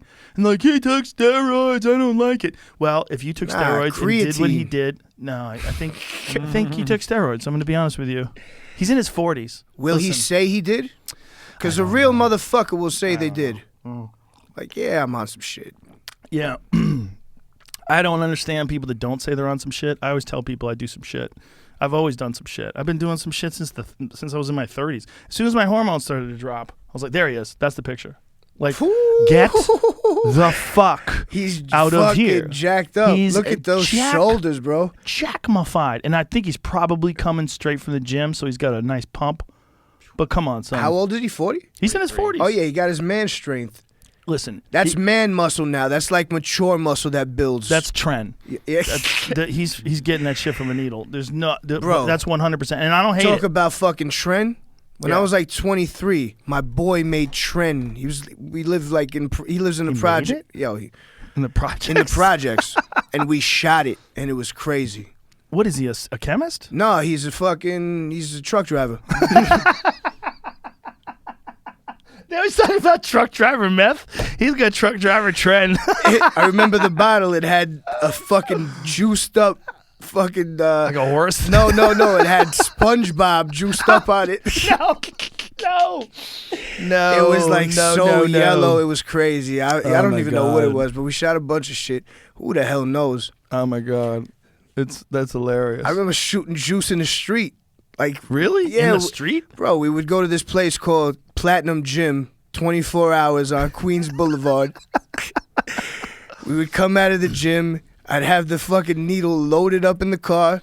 We would just go around back. Yeah, we'd fucking have the music on. Like Mobb Deep would be played. He'd fucking shoot me in the ass. I'd shoot him in the fucking ass. And that's it. Mobb Deep's on and shit. Oh, that's hilarious. Oh, man. Good old days. Yeah. It's a touchy subject with some folks. They don't think you should ever do it. They don't think you should ever do anything. And even testosterone replacement. They're like, I get my testosterone from my balls, bro. Yeah, right. I get it from my balls, bro. Yeah, well, okay. When you get into your 50s and 60s and then your 70s, it's not, your balls are not going to work so good, and you can make a choice. You can either, go with science and get it replaced, and you feel way better, and you're way stronger, and your immune system's better, and your brain works better, and you feel happier, or not. It's up to you. Do you, boo? You do you. You That's do it. you. They do them. Yeah, just you That's do it. you. Don't worry about it. But the thing about Camille is he used to be, one of those alt guys. He was like a slim, regular guy that didn't look like he really worked out or lifted weights. And then he became this guy who looks like a superhero. But he's playing a superhero in a movie. That's what he's doing. But he fucking unlocked his genetics. Kinda? No? Go to the before pic. I'm looking for. There's an article that says no, you don't have to do steroids to look like this. And Listen it's to like, me. Yes, you do. Fucking out of their Whoever minds. wrote that article is a fan of his or one of them Listen. alt kids that doesn't want to believe in Santa Claus. Bro, I grew up reading Muscular Development. Listen, They he's told in it his to you 40s. straight. Greg Valentino told it to you straight. Remember that dude with the hugest arms? Well, he had the Shooting inject synthol? in his arms, make them like balloons. Yeah. Fucked up, but he would Well, tell you the real. Well, most of those And guys most of now these, they would admit tell you it. the real shit.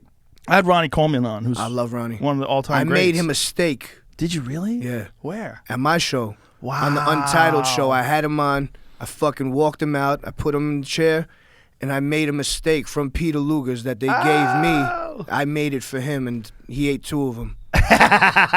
It was an honor. I love That Ronnie. is an odd. So okay, Now that picture on the right is also what Yo, he I used can't to look believe it. like. He's He's ripped. even better looking than that now. He looks better than that now. He's sick. He's Yeah. fucking ripped. I love it. Shredded. For me, that's Looks my look. You need shredded. hair on you and shit like that, and fucking ripped underneath like a Russian wrestler. What people are said about is the look of his face. How Like his face has Zangief. changed. If you look at that picture, His face has on the changed. right, that there you see what his face looks like now. Like Yeah. it's It's he's called got muscles in his face, and then you go to Nah, that that's one. called. You know what Yeah, that's called. that one right there. Go to that. No, the one above it, Jamie. That's called Yeah, growth look. face.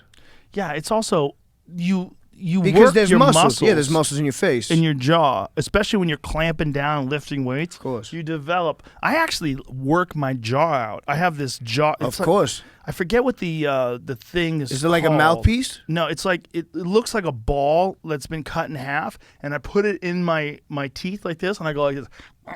It's just I chew do on it. reps. Yeah. I do reps with my jaw. That's crazy. Yeah, it's really good for you. Of course. It's all. I mean, part of me is like, you really should have a strong jaw in case somebody punches you. Yeah. Not that anybody's gonna punch No, me. but I'm saying. But it's a thing. Of course. That's it's the also, knockout mechanism right there is where you get touched. There's something about jaw strength that correlates to total body strength. I don't understand it totally, but I read this thing about it. I was like, well, what are the benefits of like working out with your jaw? If you can't find what the thing is, I can find it on my No, I Amazon. have the guy who sells it on TikTok. They put filters on his face to. Damn, bro. overlay. That was the Oh, dude. He was you're- in that fucking movie I just seen, man. This fight. Oh, you seen him before when he was skinny? Yeah, and that's what's fucking blowing my mind because I wouldn't have recognized him now. I His know. face changed. Yeah, it changed. That's a lot of test and probably some other shit too. You're talking about the guy who only works out his jaw and he's got these preposterous That's what I was muscles. trying to. This is Yes. what you're talking about, right? Yes, it's exactly what I have. What is it called? Jaws. That's what it's called. So Jawline? I have one of I those. mean, and I that's do that's reps. also for like anti-aging, I would imagine, to try and keep your skin tight. It's just really good for your face muscles too. But it's just. But you what are see the a lot of benefits motherfuckers that? with droopy faces. Yes. You don't want no fucking droopy face. That's you what I'm want saying. I don't want a droopy face. Nah, fuck but it. I think there's also some like health benefits of having a strong jaw. See if like you can find out what are the health benefits of jazzercise. I know I read something about it that I think I was high when I ordered it though. I'm gonna be honest with you. You order shit on like ever off Instagram when you're stoned? Sometimes. I yeah. just ordered some pulley.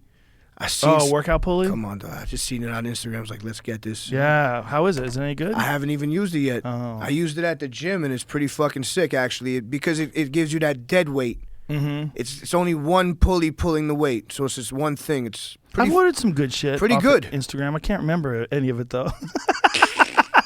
But I remember getting some of the things. I'm like, I'm happy with this purchase. I used to order a lot of shit all fucking like we got the super slicer. You remember the super slicer back in the day? Yeah. It was like a mandolin. Now you could make fries. You could cut the onion. You could do so much. But the Foreman grill was like the best invention. It shit's better than the iPhone, I think.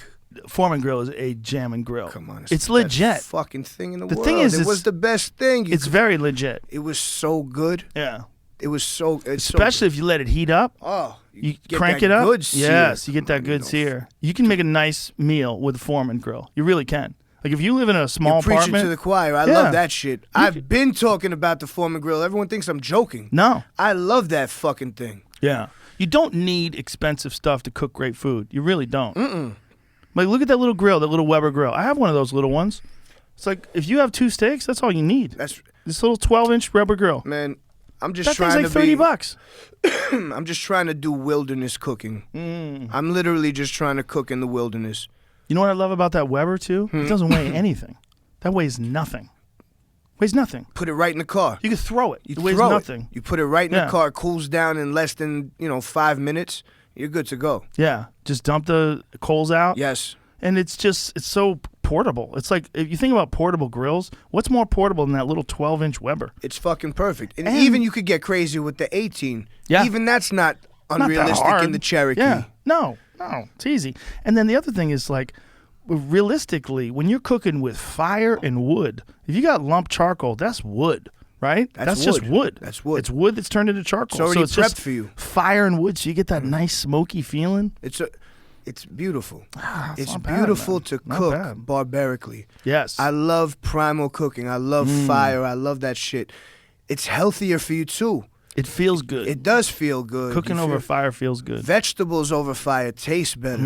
It tastes like it's wholesome. It tastes fucking good. But that's why I love pellet grills too, because even though it's complicated and it's digital and there's engineering involved, I haven't it's used really this one just, yet. I haven't used them. I have a Traeger, man. I swear by it. Everyone swears, but I have They're heard so of so good. I've had one for years. This is the thing about them. They maintain the perfect temperature.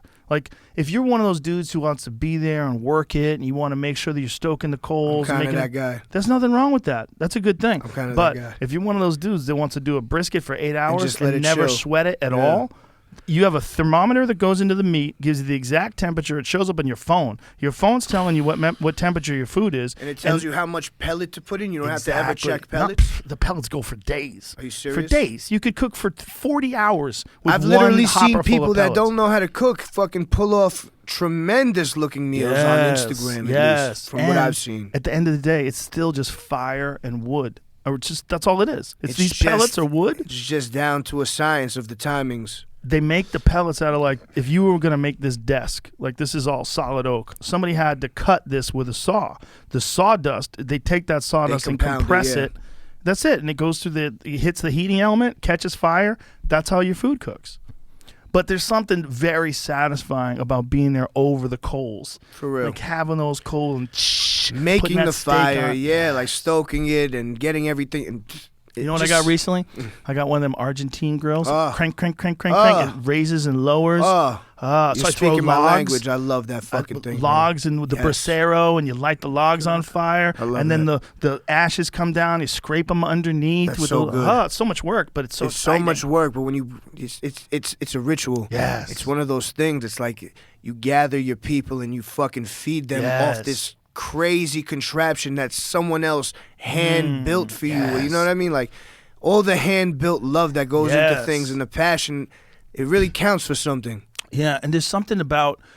I think there's something about cooking over fire that, like, sparks up your DNA. Like every time I've been camping and we cook over, get one of them little grills and Yeah, put it man. down over the fire. There's something about cooking over fire that gets those caveman genes fired up, like those old ancient genes. Like, oh, we were successful, we got food, our family's gonna stay alive. There's like an exciting thing to it because You're right. success in life was not guaranteed back then. So when you cook over fire, I think it sparks something in your brain, particularly for men. Like, women don't seem to get that excited about cooking over a fire, No, they don't give a shit. but men do. They right? do. Why is that?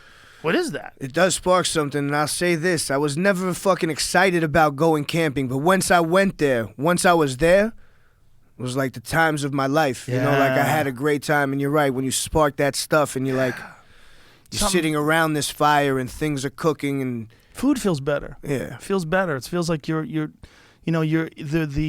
the stakes are higher. It's almost like if you didn't have this food, you'd be fucked out here. But because you have that food, you're like, oh, now I'm nourished. I'm gonna stay alive. And you're smelling that clean air, and you look and hear fucking birds and shit.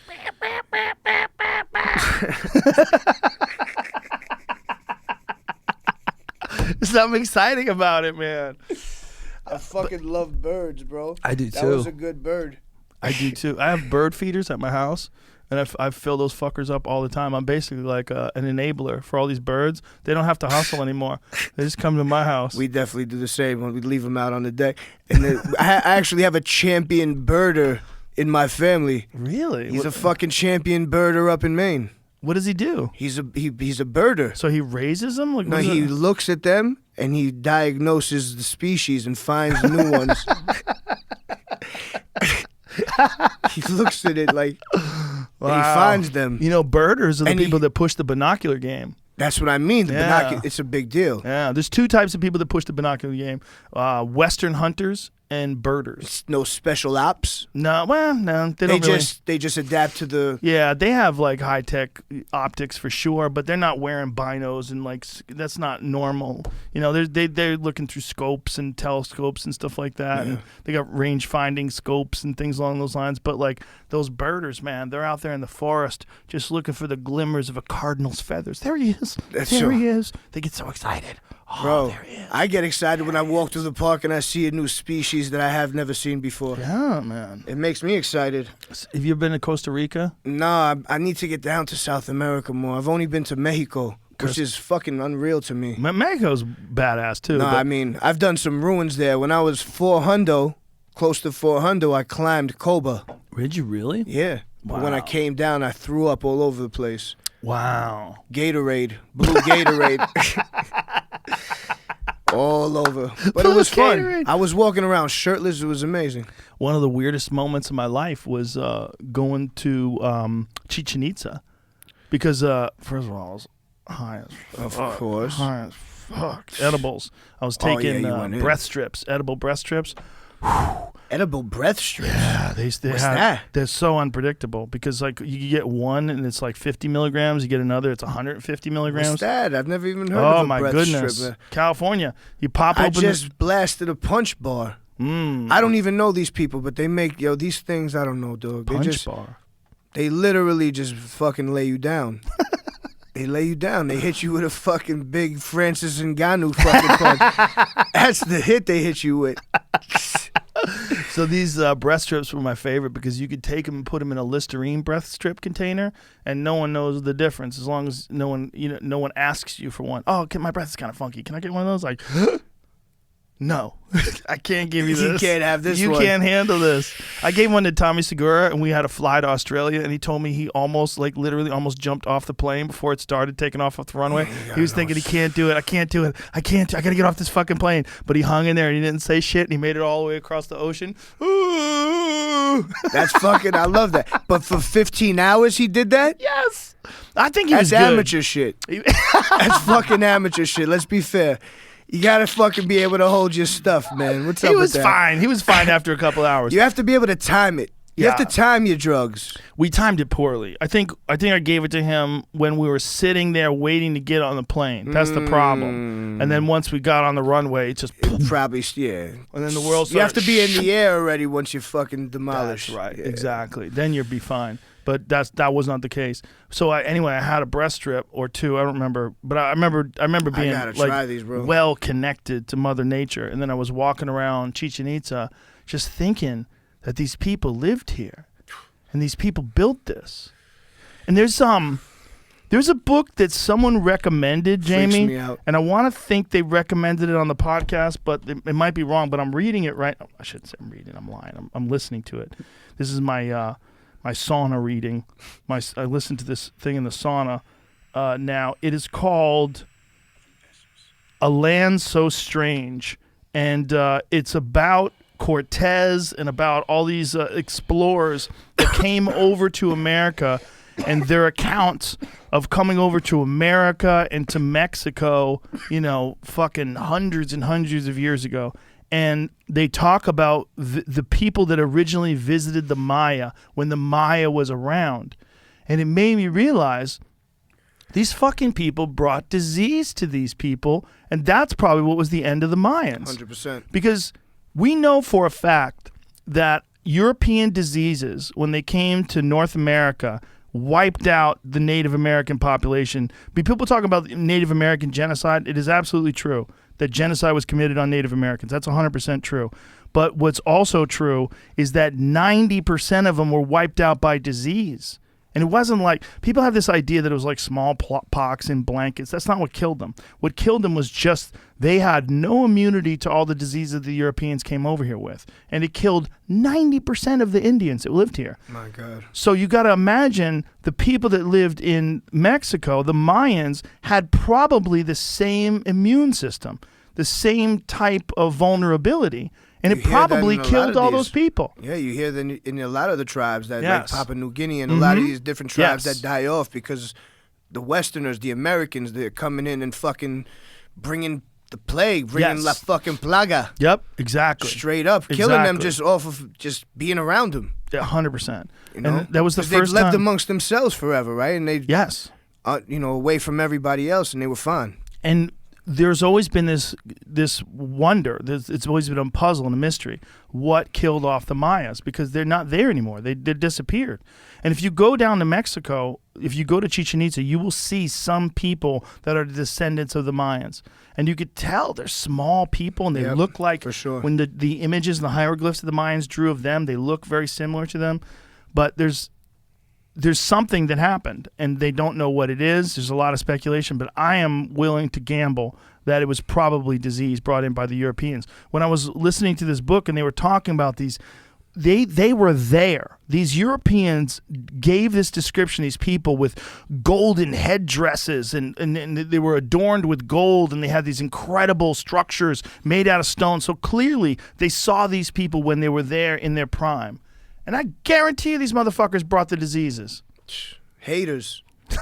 Fucking haters. That's what it comes down to, those cocksucker motherfuckers, man. Well, they probably didn't even know what diseases were, right? They didn't know they were carrying diseases. You And if got they water? did, they didn't know it's... Yeah, that's all water, brother. Yeah, take some. Yeah. I'm good. You sure? Mm-hmm. I always like to pour first for you. All right. All right. So I'm good, though. Thank you, though. Appreciate that. Of course. Hospitality, that's the chef in you. Come on, man. Right? I'll never let you pour your own drink. Have you ever thought about opening a restaurant? Yeah, but it would Yeah? be... I don't want to fucking do like some corny ass shit. I want to do something that's like... I don't know. I can't really explain how I feel inside. It has to be artistic. Yes. Yeah. It has to be Yeah. different. It has to be probably just me cooking there whenever I want. There's no menu. It's just what I give you. Yeah. There's no set anything. Right. You might fucking... Who knows? Right. You might see fucking Reggie Miller in there. You know what I mean? You never know. There's something about that, right? About a chef just cooking you whatever they want to. It's just because... It's exciting. Yeah. I love when that happens to me. That's like, man, Right. that's like a... You're that's like... It's a blessing. Yes. It's like you're getting this rare pair of sneakers or this rare fucking thing. You know what I mean? Like this object, this rare sculpture. Well, there's a real connection, right? There's like a real connection between you and the chef when that happens. We ate at Red Ash recently. There's a great Italian place that's in town. We got all the comics together. Like Tim Dillon was there, and Fahim Anwar, and Tony Hinchcliffe. All these guys got together, Lex Friedman, and we all sat down at this big table, and the waiter came over, and we were talking about ordering, and then the waiter said, "Do you want me to just like have the chef just start bringing shit out?" I go, "Fuck yeah. Just whatever, man. We'll just step back. Just tell him. Just make us some delicious food." I They love brought that. out all these steaks and these pasta dishes and squid ink pasta with scallops and clams and mussels and shrimp. Like, yes. Like motherfuckers Keep were it ready for that, coming. right? Keep it coming. Keep it coming. Some delicious ravioli. That's why I can't ever go full carnivore. I always cheat. I love a fucking ravioli, I man. love it. I love stuffed pasta. I love pasta, period. It's so...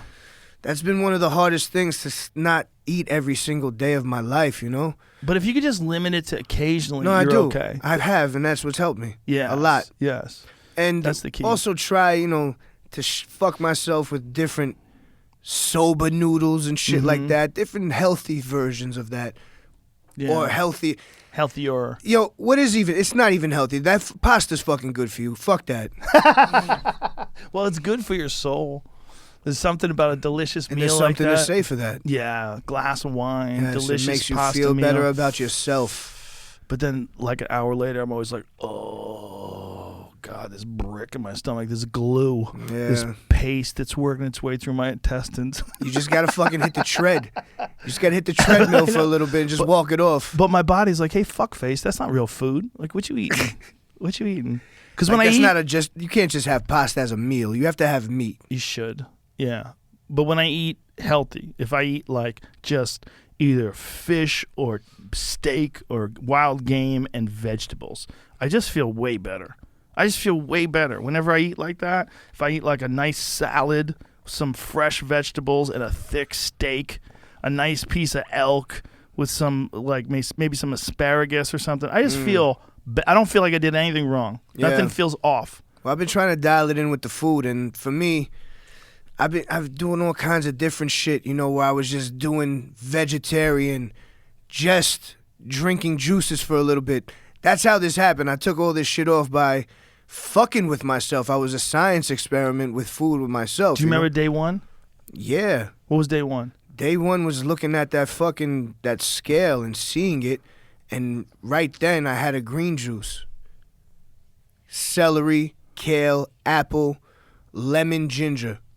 And that was my dinner. And then you said, okay, I'm moving. And then the next day, I walked. I walked around the track like twice, and my fucking lower back was hurting me like a fat piece of garbage.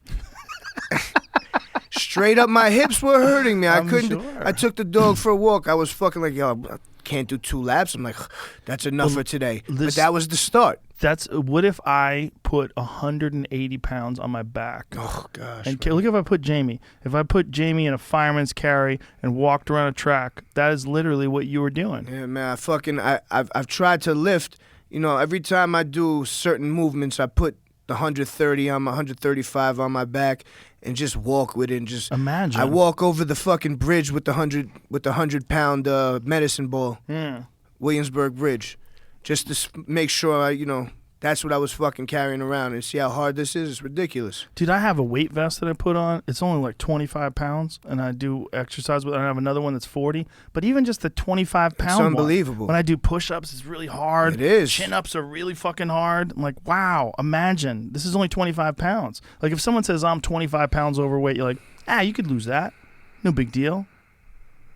It's just great. I love it. I love when people lose weight, man. I love when people get healthy. My fucking mind is actually fucked. I can't even believe that I had that much to fucking lose. It's like, it's not even like real, to be honest with you. It's crazy. It's amazing. Kind of feels weird. Well, we're going to talk a year from now. Yeah. When you look like Camille Nanjiani. I'm going to be fucking etched. Bro, he inspired me. I got to have a call with him. He looks good. I got to talk to his chemist. He's not going to be honest with you. No, he won't be right? I don't think so. I mean, I don't think he's being honest. I wouldn't say honest. I just don't think he's being public with it. I bet people who know him know. He's a good guy. He's not a bad person. He's just a guy that. But that's shocking. I fuck with that. I like it. Yeah, I like he it. became something that he didn't used to be before, and apparently he gets hated on a lot because of it, and for no reason. It's not necessary. It's because he looks hot. Yes, he does look hot. I think he needs to work on those legs, though. Legs is a problem. Yeah, I don't understand. Like, how much time are you missing? But listen, I've seen, I don't know where he's from, but I've seen that dude Jinder Mahal from fucking WWE. I don't know who that is. He's I think he's from Bombay. Yeah. And he has very small legs also. I don't know if it's a thing. Well, look at John Jones, one of the greatest fighters of all time. He's got calves that look like my forearms. Yeah, but you see his brothers? Oh my God, super athletes. But I've never seen their calves. I think he's the only one with those calves. And he's those calves are getting best. Bigger though. He's up to 250 now. I fucking see pictures of him yanking that fucking weight around. He looks a fucking animal. He's dedicated. John is not to be fucked with, and John's going to move up to that heavyweight division, and he's going to be prepared. He's going to be a real heavyweight. Are they going to give him someone first, or is he going to get the title shot right away? It 100% Is it going to be a build-up? It has to be a build-up, right? No? It 100% depends. No, it doesn't have to be a build-up. The move is... Super fight right now. Right now. That's the move. That's the big money move. Because first of all, Francis Ngannou is poised to be the biggest thing in sports. Not just in MMA, in all of sports. Because he's a real-life superhero story. That guy was working in a sand mine in Cameroon when he was 11 years old. He was a little kid, and he was digging sand out. Do you know what kind of muscles you develop doing that? Plus, he's a genetic specimen, a hyper-elite genetic specimen. Then the highly intellectual. And the hardship he went through.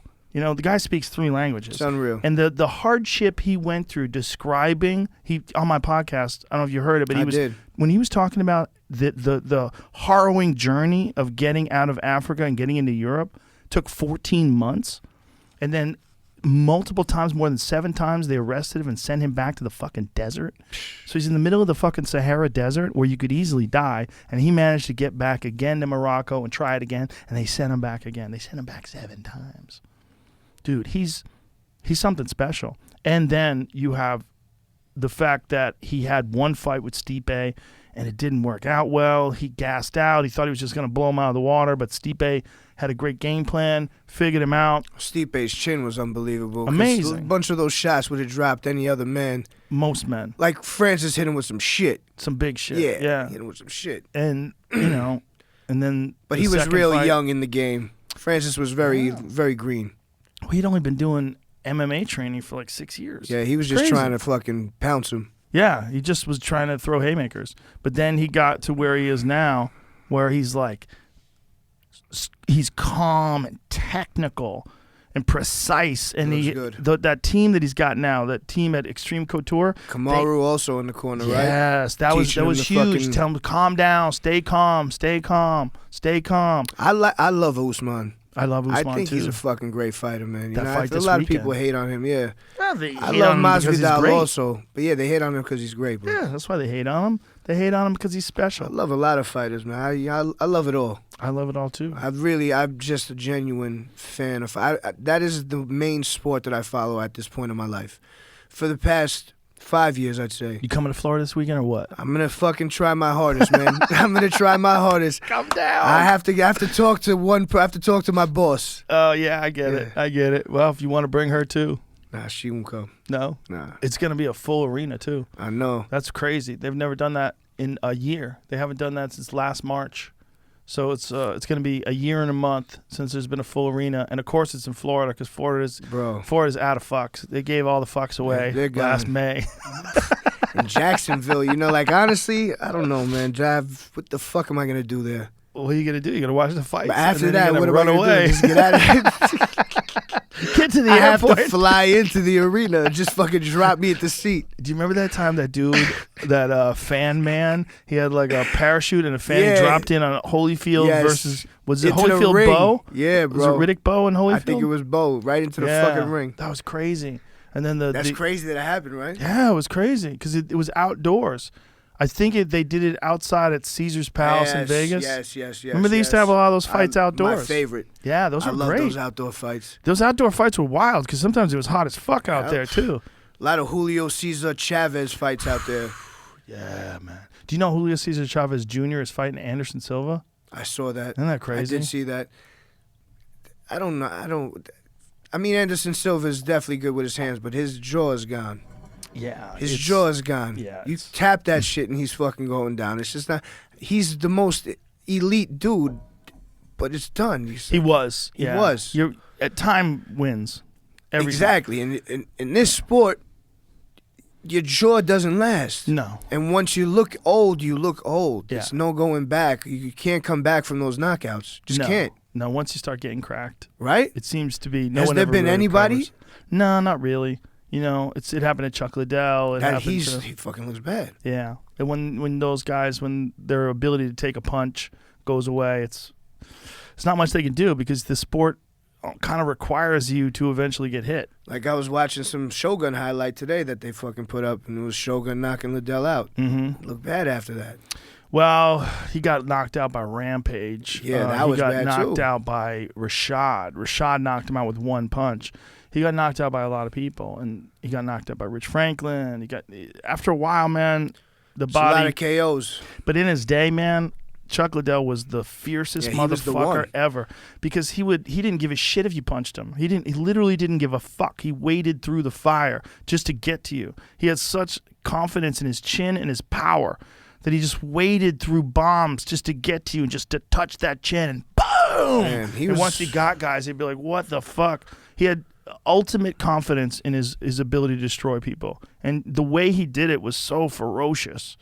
Like he made the sport because 100%. I was just gonna say he's like the logo almost. Yes. Like he's the logo of this. when he rose to the top in the early 2000s, when he was the fucking Iceman, that was just when everybody was starting to tune into the sport. That was just when Forrest Griffin and Stephen Bonner had that crazy I was main event watching on The that Ultimate in Fighter. the kitchen when I was working in Forest Hills, Queens, in the fucking kitchen on Spike, on the TV this small. Wow. I watched that whole shit. That made the sport. I really did. That fight made the sport, and then Chuck Liddell really made the sport because those guys were good, but what Chuck Liddell did, those guys fought a crazy battle, and it was basically a draw. It was basically a draw. I mean, one guy won it, but let's be honest, it was basically a draw, and they gave contracts to both guys because of that. Yeah, but But Chuck was murking motherfuckers. Oh, man, just was he? murking people, and good guys too. Guys like Babalu, Tito Ortiz. It didn't matter who the fuck you were. In that era, when Chuck was in his prime, he was just a destroyer. But you can't. That doesn't last. You can only be that guy. Like Anderson was that guy for many years. But you can only be that guy for a certain number of years, and then the wheels fall off. And that's just the sport. That's the game they play. It's a crazy game. And everyone that steps into the cage is a fucking man. You know, they're animals. Or a woman. What I'm saying, you know what I mean. That woman who's fighting this weekend, Zhang Wei Li. Bro, I was just gonna say, I love Zhang Wei Li. That fight with Joanna was unfucked. That's like one of the best. It's one of the best. I watched it today. One of the best fights of all time. It's unreal. Joanna had a football growing out of her forehead. Just Rahman shit. Who's it was yes, crazier it was than like Hasim Rahman. It was crazier than because it's him. on a girl. It's crazier to see a little girl Bro. like Joanna. And that's nuts. Yeah, That fight was nuts. and It could have gone either way too. Oh yeah, It really could have. Yeah, it could have gone either way. That either easily. I've could have come to gone that Joanna. conclusion. And I like both of them. I watched it again 2 days ago. Yeah, It's it was amazing. Tremendous. Yeah, I watched fights like that in the gym. Just crazy wars when I'm feeling tired. Just watch that shit. Like for cardio, there's nothing better. That and the John Wick scene where he kills everybody in the bathhouse. You see, I fucking John Wick passed me. I'm not like a John Wick guy. I gotta see these things. Is it good? Oh my God, you want to get pumped up when I missed the Bourne Identity shit. Bourne Identity is great. Wick. Bourne Identity is great. What did John I like? Wick is the next level. The John Wick Blade's great. Yeah, I fuck with Blade 1. Blade 1, yeah. Blade 2 and 3, they get a little sloppy. But Blade 1 is the shit. Wesley Snipes was awesome as That's my Blade. guy. I don't know why they never brought him back as Blade. When Marvel Comics are doing all these different movies, right? They're doing Doctor Strange. Shit. They're doing all this. I A put it new on Blade Twitter. with him would I be put it on Twitter a while crazy. back that they need to have Wesley Snipes come back as Blade. I'm Are like, you come kidding on, me? let's It's like go. a fucking layup, in my Yes. opinion. In Yes. my opinion, that's a layup. Just give him a chance to get into, like, I don't know what kind of shape he's in right now, but just give him a chance to get jacked again. Come on. Get him on that Kamal Nanjiani shit. We know Let's a guy. go. Listen. Let's go. You see the Coming to America shit? The second one? I did see it. I heard it wasn't as good as the first one. Wasn't happy. No, I didn't see it. The barbershop scenes were funny. Yeah, well, listen. Those are always good. Eddie Murphy's still Eddie Murphy. He's tremendous. And Arsenio Hall's still Arsenio Hall. It's Arsenio killed funny it. shit. He's a funny guy, man. But I love Arsenio. Blade, they could bring back Blade. They need to bring back Blade. Just give him another chance, folks. Come on, Hollywood. I think it would be a smash. Yes. In this climate. Yeah. Oof. Bring him to 2021. We're talking Like about it, all the movies, are? they literally drop movies in the house. but with somebody else playing. No, come come on. Movies get dropped right to the house. That would fucking be massive. You just fucking buy Blade right there. Wait a minute. I'll give you a suggestion. Other than Wesley Snipes, I think it should be Wesley Snipes. That's choice number one. Mm-hmm. Michael Jai White. Okay. Michael Jai White could pull out Blade. He's good at karate, right? Fucking real good. Real legit. What is this? I forgot. 2019. Mahashara Ali. Yeah. I don't know how to say What does it say? Kevin Feige? Is that how you say it? Present Kevin. Announce that. What does it say? I don't know. It's blocked by ad thing there. Oh, these motherfuckers. Yeah, he's announce that amazing. Blade, who's This been is okay. absent for the big I'm screen, okay with this. He's amazing, this dude. would be rebooted. Oh shit! When he is looks this? like a young We're Wesley talking right for here. the Marvel. They haven't announced a date for a movie, but Can you give me another picture of Kevin? That looks like a young Nino Brown right there. What was he in? a lot of things? He won like Oscar recently. Oh, I know that dude. He's fucking great. Exactly. I'm fine with that. If they don't have So Wesley he's now, fuck yeah. He's gonna be Blade. that's gonna be sick. Oh, okay. All right, I'm in. Yeah. Either way, That works, right? I think you should give Wesley a shot. Yeah, Wesley thing should is- be in it The thing is, like, as the father figure or something. Blade doesn't age, right? Isn't that the whole thing? Because he's a daywalker. He's like part vampire. Like other people get old, he doesn't get old. Isn't that part of the deal? They keep pumping him Bro, up with I that didn't vampire even blood. know it was a Marvel movie. I just knew it was Wesley Snipes in that shit, and I had to see it. I was a fan of the comic book back when I was a kid. It was one of my favorite comic books. I didn't even know. In the comic book, he had knives that were made out of teak. They were made out of wood. He would stab these fucking vampires with wood knives. That fucking movie was great, though, man. That opening scene, that's one of the greatest opening scenes of any fucking movie ever. When Tracy Lords picks up that dorky surfer kid, that dorky California kid, he's like, cool. And she takes him to this fucking vampire bloodbath, and the blood starts spraying out of the scene. He thinks he's at a disco, and he's going to get some pussy, right? He's with Tracy Lords, who's like one of the hottest porn stars of all time, right? And so all of a sudden they're at this place and everyone's dancing and shit. And people start pushing him around. It's like, what the fuck? What's going on? And then some blood hits his face. He's like, what is this? And he looks up and the sprinkler system is spraying blood. And then the fangs come out and they're all dancing. You're like, what is this movie?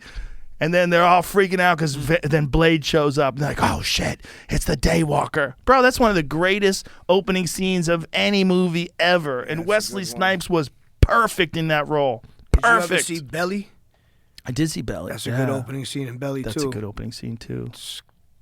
Yeah. It's not fucking with that one, though. The problem is, what's They that? made Blade after Wesley Snipes tried to get a Black Panther film made in the 90s. Oh. Did not get that.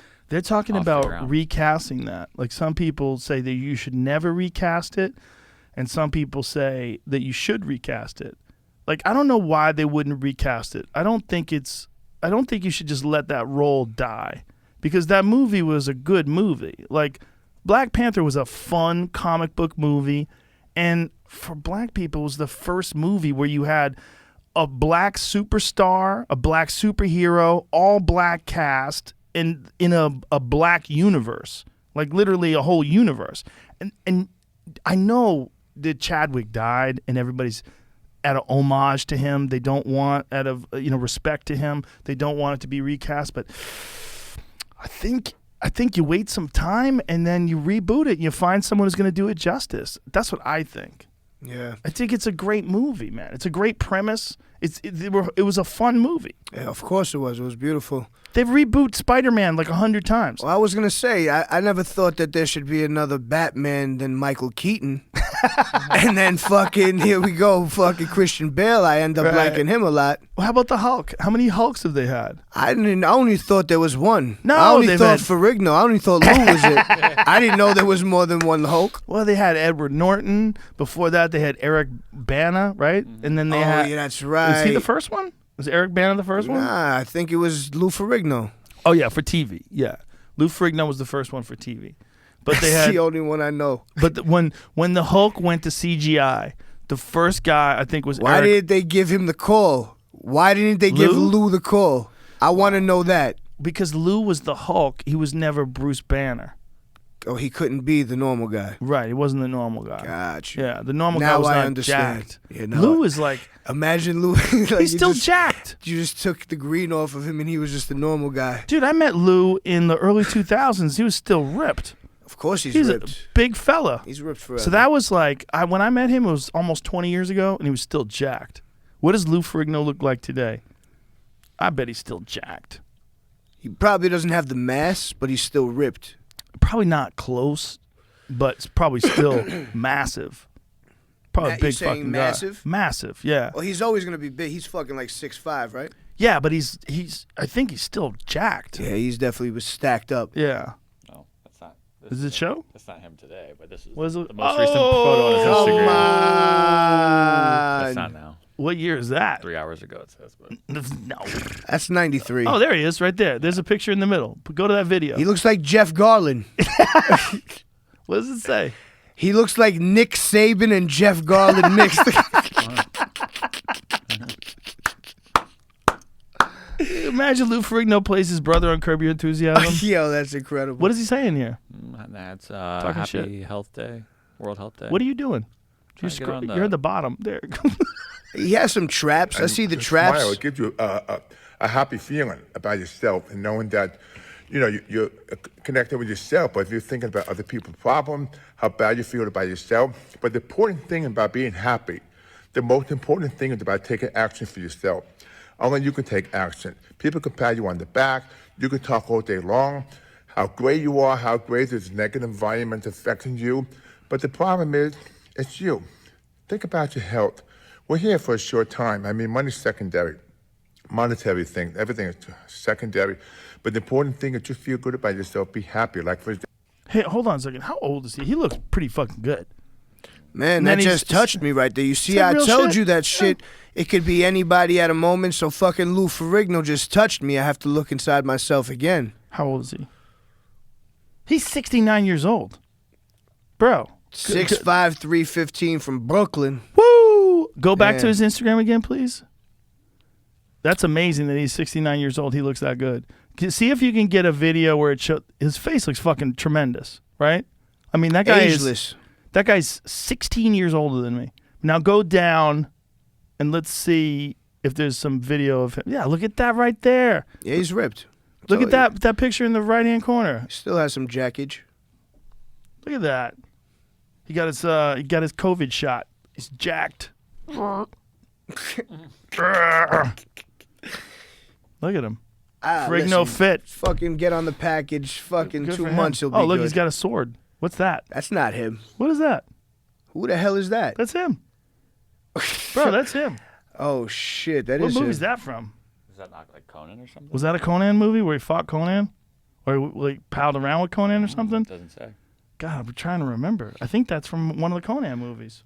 Imagine you replace Arnold Schwarzenegger's career with Lou Ferrigno. Well, Like everything. The thing about Lou is that he's deaf, so he's got that. You can tell in his speech that he doesn't hear himself. Like he knows how to talk well, but you can tell there's something missing in the way. Well, just the look. He's just so Brooklyn. Like, Right, like Arnold he's Schwarzenegger he's just from replacing- Austria. Yeah. Arnold Schwarzenegger, he has that look. He just looks like he's Hard Yeah, European. like he's of. Yeah. There's no time period he could be from, right? Like Well- fucking Lou Ferrigno looks like he's from Brooklyn. He does. You can't fucking get away from it. He just looks like an Look at Italian the guy from size of him Brooklyn. there. I'm fucking Camera losing trick, my but mind. still so big. Is that a camera trick? Slide. It's just the Yo. angle, really. But Yeah. he was a Hercules. Yeah, but that trick wouldn't can't work on take me. Like if you did that with me, it don't, maybe. I'm not gonna look that big. No, he looks fucking enormous. But Oh, that's that's not real. That's not real. But do you know who was the best Conan though? It wasn't him. It wasn't Arnold. It was Jason Momoa. Jason Momoa was He's the good best. in it? He was the best Conan. It was the most realistic to the movie or to the books, to the Robert E. Howard books. But Is the Jason movie Momoa? was dog shit. Is he Samoan or Maori? I do not know his ancestry. I don't know. I think I thought he is from New Zealand, right? I think he's Hawaiian. He's Hawaiian. Yeah, I'm pretty sure he's Hawaiian. Shit. Yes. Yeah, but what is his family ancestry? I wonder. He has he Might has an be. interesting look to him. He's handsome as fuck. He's huge. Gigantic. Really, really friendly guy. I met him at a Whole Foods. He's like 7 foot, right? Father's Hawaiian. not quite his that mother's big. German, Irish, Native American. See if you can get Jason Momoa in Conan. The movie sucked, unfortunately, because it started off great and I was all in. I was like, fuck yeah, because it was more realistic. Because Conan, the original Conan, as painted by Frank Frazetta and as written by Robert E. Howard, see that on the left-hand side? That was when he was Conan. He was the best Conan ever, the most realistic Conan. Like right there, take that picture that you got I your feel cursor like over. that's Look at that. That's Conan, man. Yeah. That is the fucking Conan of Robert E. Howard, man. It was amazing, but the movie was dog shit. Go to the one with him on the horse. Look at that shit, son. He looks good. Come on. That's Conan. They need to redo it. They need to have someone write a good script. Get someone who can really get Quentin Tarantino to write a goddamn Conan movie. That would be I sick. said it. Let's go. Let's go. Quentin Tarantino, just give him a box of Coke. Like a laundry basket. Big box. Just one big box of it. Send it to the house. It's all in a box. Open it. Yeah, just open this Sniff. fucking vault of Coke and just let's go to war. Give him one of those great adventure dollars. Yeah, and then give him all the Robert E. Howard books and just go, please, just read this. Robert E. Howard was a super depressed, crazy guy who was like, I believe he lived with his mom and just imagine that he was this warrior. Imagine he was this barbarian just fucking and slaying his way and usurping thrones and taking over and becoming a king and slaying every man in front of him. And he just described this completely unrealistic physical specimen of a man who had no fear and just destroyed wizards and demons and just went to hell and back. They're great books, man. And then the guy killed himself. The guy wrote these books, and I think he killed himself in his 30s. I think he was pretty young when he did himself in. I think he just was a guy who was a writer who was seeking escape through this fantasy that he had created. This character, Conan the Barbarian, that to this day resonates. That's what art is. Yeah, man. He died. He for lived the art. on. He lived on through those thoughts and those words. He died for the art. He's a true artist. Well, whatever it was that tortured him also inspired him. You know, whatever pain that guy went through, that he was experiencing when he wrote those books. I was in love with those books when I was a kid, because I was just real depressed and lost, and I didn't have any friends, and we moved a lot when I was a kid. And so I was always reading books and comic books. I had to lose myself in fantasy because my reality was not that fun. And I remember those Conan books, man. They just resonated with me, man. They were so good. I read them all, cover to cover, multiple times. I have them to this day on my shelf in my wall. Look at them. I pick them up every now and then and just go over them. Yeah, They're I just have shit like that too. Those books, man, to me, they meant everything. And so when Arnold Schwarzenegger became Conan for the movies, I was like, this ain't really Conan. Like this You weren't feeling it because you had such a fucking close connection to it that wasn't the guy. I was happy. That wasn't the guy that they were fucking No. describing. I was happy that they were doing. I didn't even like the comic books. The comic books are a little whack too. They were okay. Some people drew them well. Some people didn't. But the books have yet to be recreated. And I thought they were going to do it with Jason Momoa. When I saw him as Conan, I was like, that's the guy, because it's perfect. He's giant, but not. He's not a bodybuilder. Yeah. He's a guy who swings a sword and kills people all the time. You know, and it's just that movie with Conan was great. I was happy that they were making Arnold Schwarzenegger, who's he became a superstar. He's this big giant guy. I was happy they were making a Conan movie, but it wasn't the same as the books. It was more,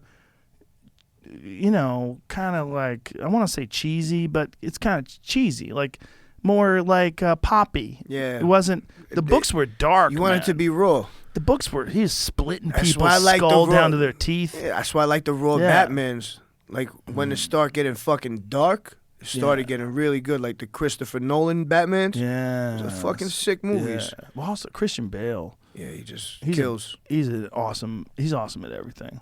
That guy, he's one of those dudes. There's a few of those guys Daniel out there. Day. Yep, Him and Daniel Day. Right. There's a few of those. Gary, what the fuck's his name? Batman. Not Batman. Dracula.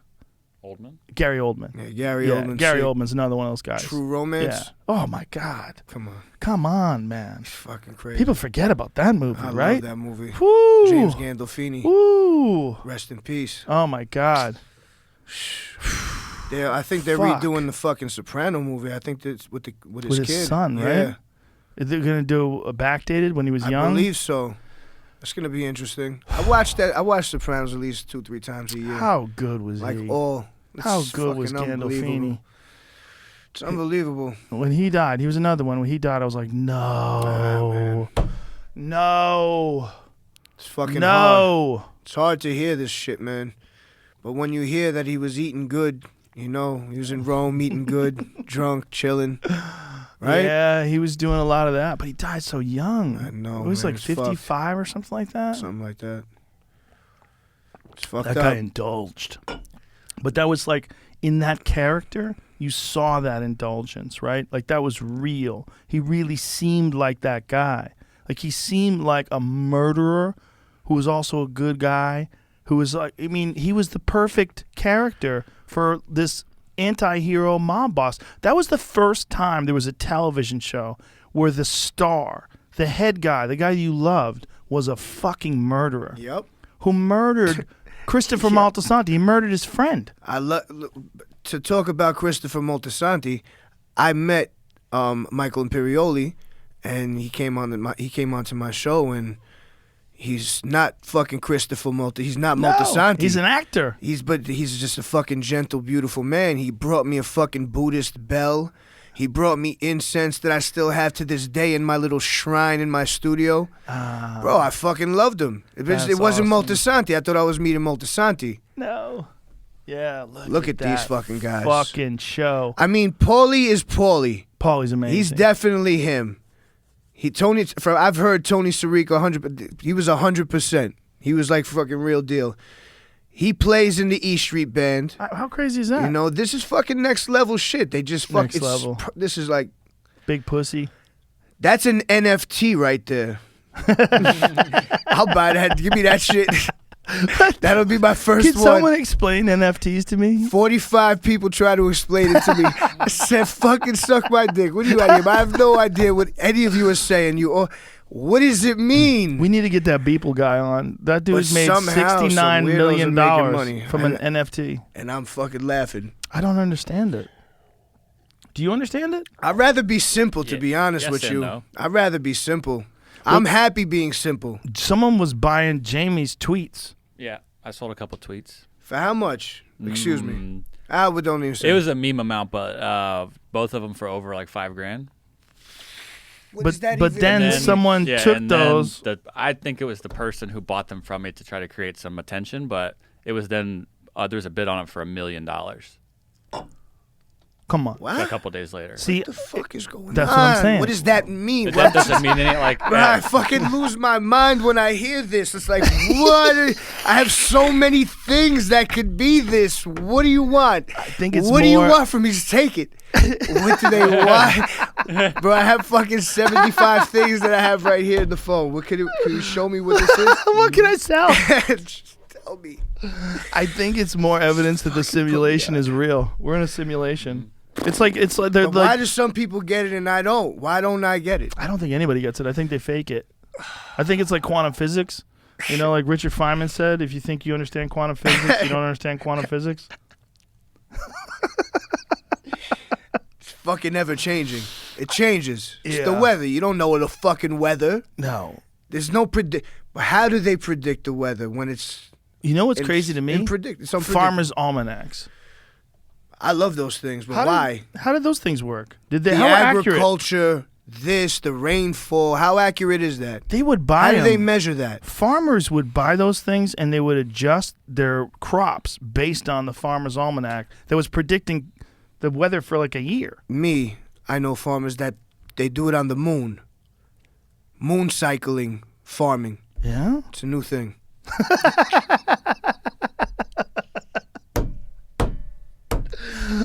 Jamie, how the fuck do they? What is how does the farmer's almanac predict things? I don't know. I was just in my head. I was trying to get a good question to see if like there would be a story about this. Like, was there ever an impending storm that never came before that they got right? And everyone's like, oh shit! In April 2nd, get fucking ready. I think 1984, I was in Hurricane Gloria on TWA flight 495 coming in from West Palm Beach to JFK. Was it shaky? I don't remember. I was a child, but apparently we were in the air for 7 hours. Whoa. My grandfather threw my mother out because they got into an argument over bagels.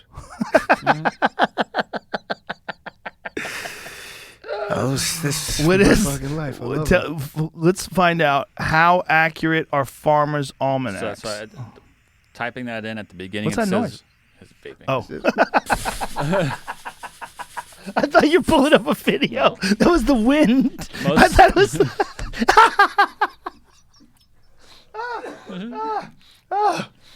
Oh my god, it's hilarious. For sure, I have a contact high. It's just me vaping. That's so funny. Most scientific analysis of the accuracy of a farmer's almanac forecast has shown 50% accuracy. Oh, That's not bad. I've also seen it's been traditionally as high as 80%. You can flip the fuck. See, so it all varies. 80%. 80 I could do. 80's amazing. Yeah. It's like a ball player. Couple good years, one down. Right, You right, know, right. It all right. averages out. I think Yeah. that's what it's coming to, and just like an average thing. But I wonder what it is. Like, what are they? Let's ask this: how do farmers' almanacs Right, predict? Meat Eater blog here. there's the claim that they're going to look into in this Oh, is article. this Meat Eater? Yeah. Okay. The claim is that I'm going to say that it's... they're able to make long-range weather predictions regarding regional temperature and precipitation. Huh. And I guess But how? How? Why? Explain. Would it be... voodoo. Actual it- meteorologists don't agree with the pseudoscience of the almanacs. It's Is it difficult the to know. umbrellas there with the satellite? You know what I'm talking about? The one that's just floating? The umbrellas? The ones that are floating right there with the weather ball. Oh, well, this wouldn't be that because they were doing this 100 years ago. When it comes to those secret formulas that incorporate solar activity, weather experts will point out there's no scientific backing to those methods. For those methods, this shouldn't come as a surprise since that line of thinking is more than 2 centuries old. 2 centuries. But the opposite of this is like that Curb episode where the weatherman always gets the weather wrong so he can go play golf, and like the meteorologist is always saying it's going to rain. It never rains. Like they're barely 50% right or wrong. Meteorologists are that bad? In the show they were, but Do you want me to tell you What what show? fucking There's works? an episode of Curb. Oh. I'll tell you what works. The fucking buoys in the ocean, surf line, fucking the surf report works. Somehow they're able to predict whether it's going to be 3 or 4 feet, 5 to 6 at what time, depending on the wind, this, current, and the buoy. So it's tangible. There's things there that measure it. This is bullshit. That's bullshit because there's nothing there that's telling you why. Where are they putting it? Are they putting it into the fucking air? And then that's how it's telling you? I don't know what they're doing. I have no idea. Well, I that's what guess I'm it's saying, like, based it- on how much rain they got the year before. I mean, maybe there's like a cycle. That Well, no, they're rain I anticipating. understand, but I'm talking about the prediction of when it's going to rain. There's telltale signs, but things happen subtly. Imagine if you lived 200 years ago and no one knew what was coming. You really didn't know. But you knew because there was fucking telltale signs. My grandfather told me when the tops of the trees fucking do this, it's going to rain. The top. You could just tell it by the back of the leaves being like silver color. It was about to rain. Huh? Like a little dew. No, like this is an Ohio thing, so I don't know what trees it was specifically. It might be a specific tree, but like the leaves they'd start blowing. You could see they would be like almost white or silvery on the back. There's something exciting about life before satellites. There was something exciting about it, you know? You really didn't know. You didn't know what was coming. Bro, I remember when they put one on my block. They put one on my block for the cable. You drove like 5 blocks, and it was like this caged-in thing, and it was a satellite. And we always thought it was like a ride. Like, yo, let's go ride that thing. And then later on, it ended up being like this fucking cable thing that they put in for the neighborhood. Yeah, one of those giant satellite dishes. There was a dude that I knew that had one in his yard. And oh, God, where was this guy? This is such a blurry memory. It might be bullshit. I'm pretty sure. It's real, though. I'm pretty sure I knew a guy who had, I think I was in high school. No, it was after high school. Anyway, this guy had a fucking satellite dish in his yard, and he would have to turn it, would have to adjust it to try to hit a certain place in order to get a signal. But he can get television shows and like weird things. This is like the early days. Real. It was huge. I mean, the thing was like almost as big as this room. They was had this it in enormous Brooklyn. Dish. They had it at my cousin's house in Brooklyn, and they would get all kinds of foreign fucking Yeah, the news. weird shit. They would get the news from back home in Yugoslavia. Whoa. Yeah, exactly. That's what it was. Some crazy shit. And nobody I has remember those that. Anymore. They were big ass satellite dishes. You had to have too. a backyard because you had Right. to fucking have some big ass. You can't put it on the side of any house or building. No. You had to. I remember back when DirecTV came along, you could get a chip, and the chip would give you all the pay-per-view on DirecTV all Bro. the time. We had Fights, that shit back in everything. the day. It was a black box. Yes. My man's father worked for Pepsi. I don't know how he got the black box, but he had the connection to the cable company. That's Throw him right. $50. They hook it up. You get all the porno. You get all the pay-per-views. So we were watching UFC back in the day. We were watching all the WWF pay-per-views. Yeah. We were watching. I wasn't. We weren't. I was watching mad porno shit. You know, like used to have to go back and forth through the channels, and find a tit, find them pumping a little bit, and you get hard, and you'd have to go. It was crazy. And then one day you just you could press it and order it, and I ordered the fucking porno at the house, and they found out, and it was a big deal. Because they didn't understand. I was like, what the fuck is going on? It used to be back in the day that the biggest producers, the biggest distributors of porn was hotels. That like Marriott and those kind of hotels, a lot of porno in hotels. The Hilton, Yeah. but they were the biggest adult distributors. zone. Yeah, because like if you're a guy and you're on a business trip and no one's around, you're like, finally. Yeah, there's You two set things that yourself you up. know, bro. There's two fucking things you know when you're in the hotel. Mario fucking Lopez, when right, he those comes on the entertainment TV, shows. you turn the fucking TV on, it's Mario Lopez. And porno, the adult zone, Yes. and like Wolverine. yeah, That's it. yeah.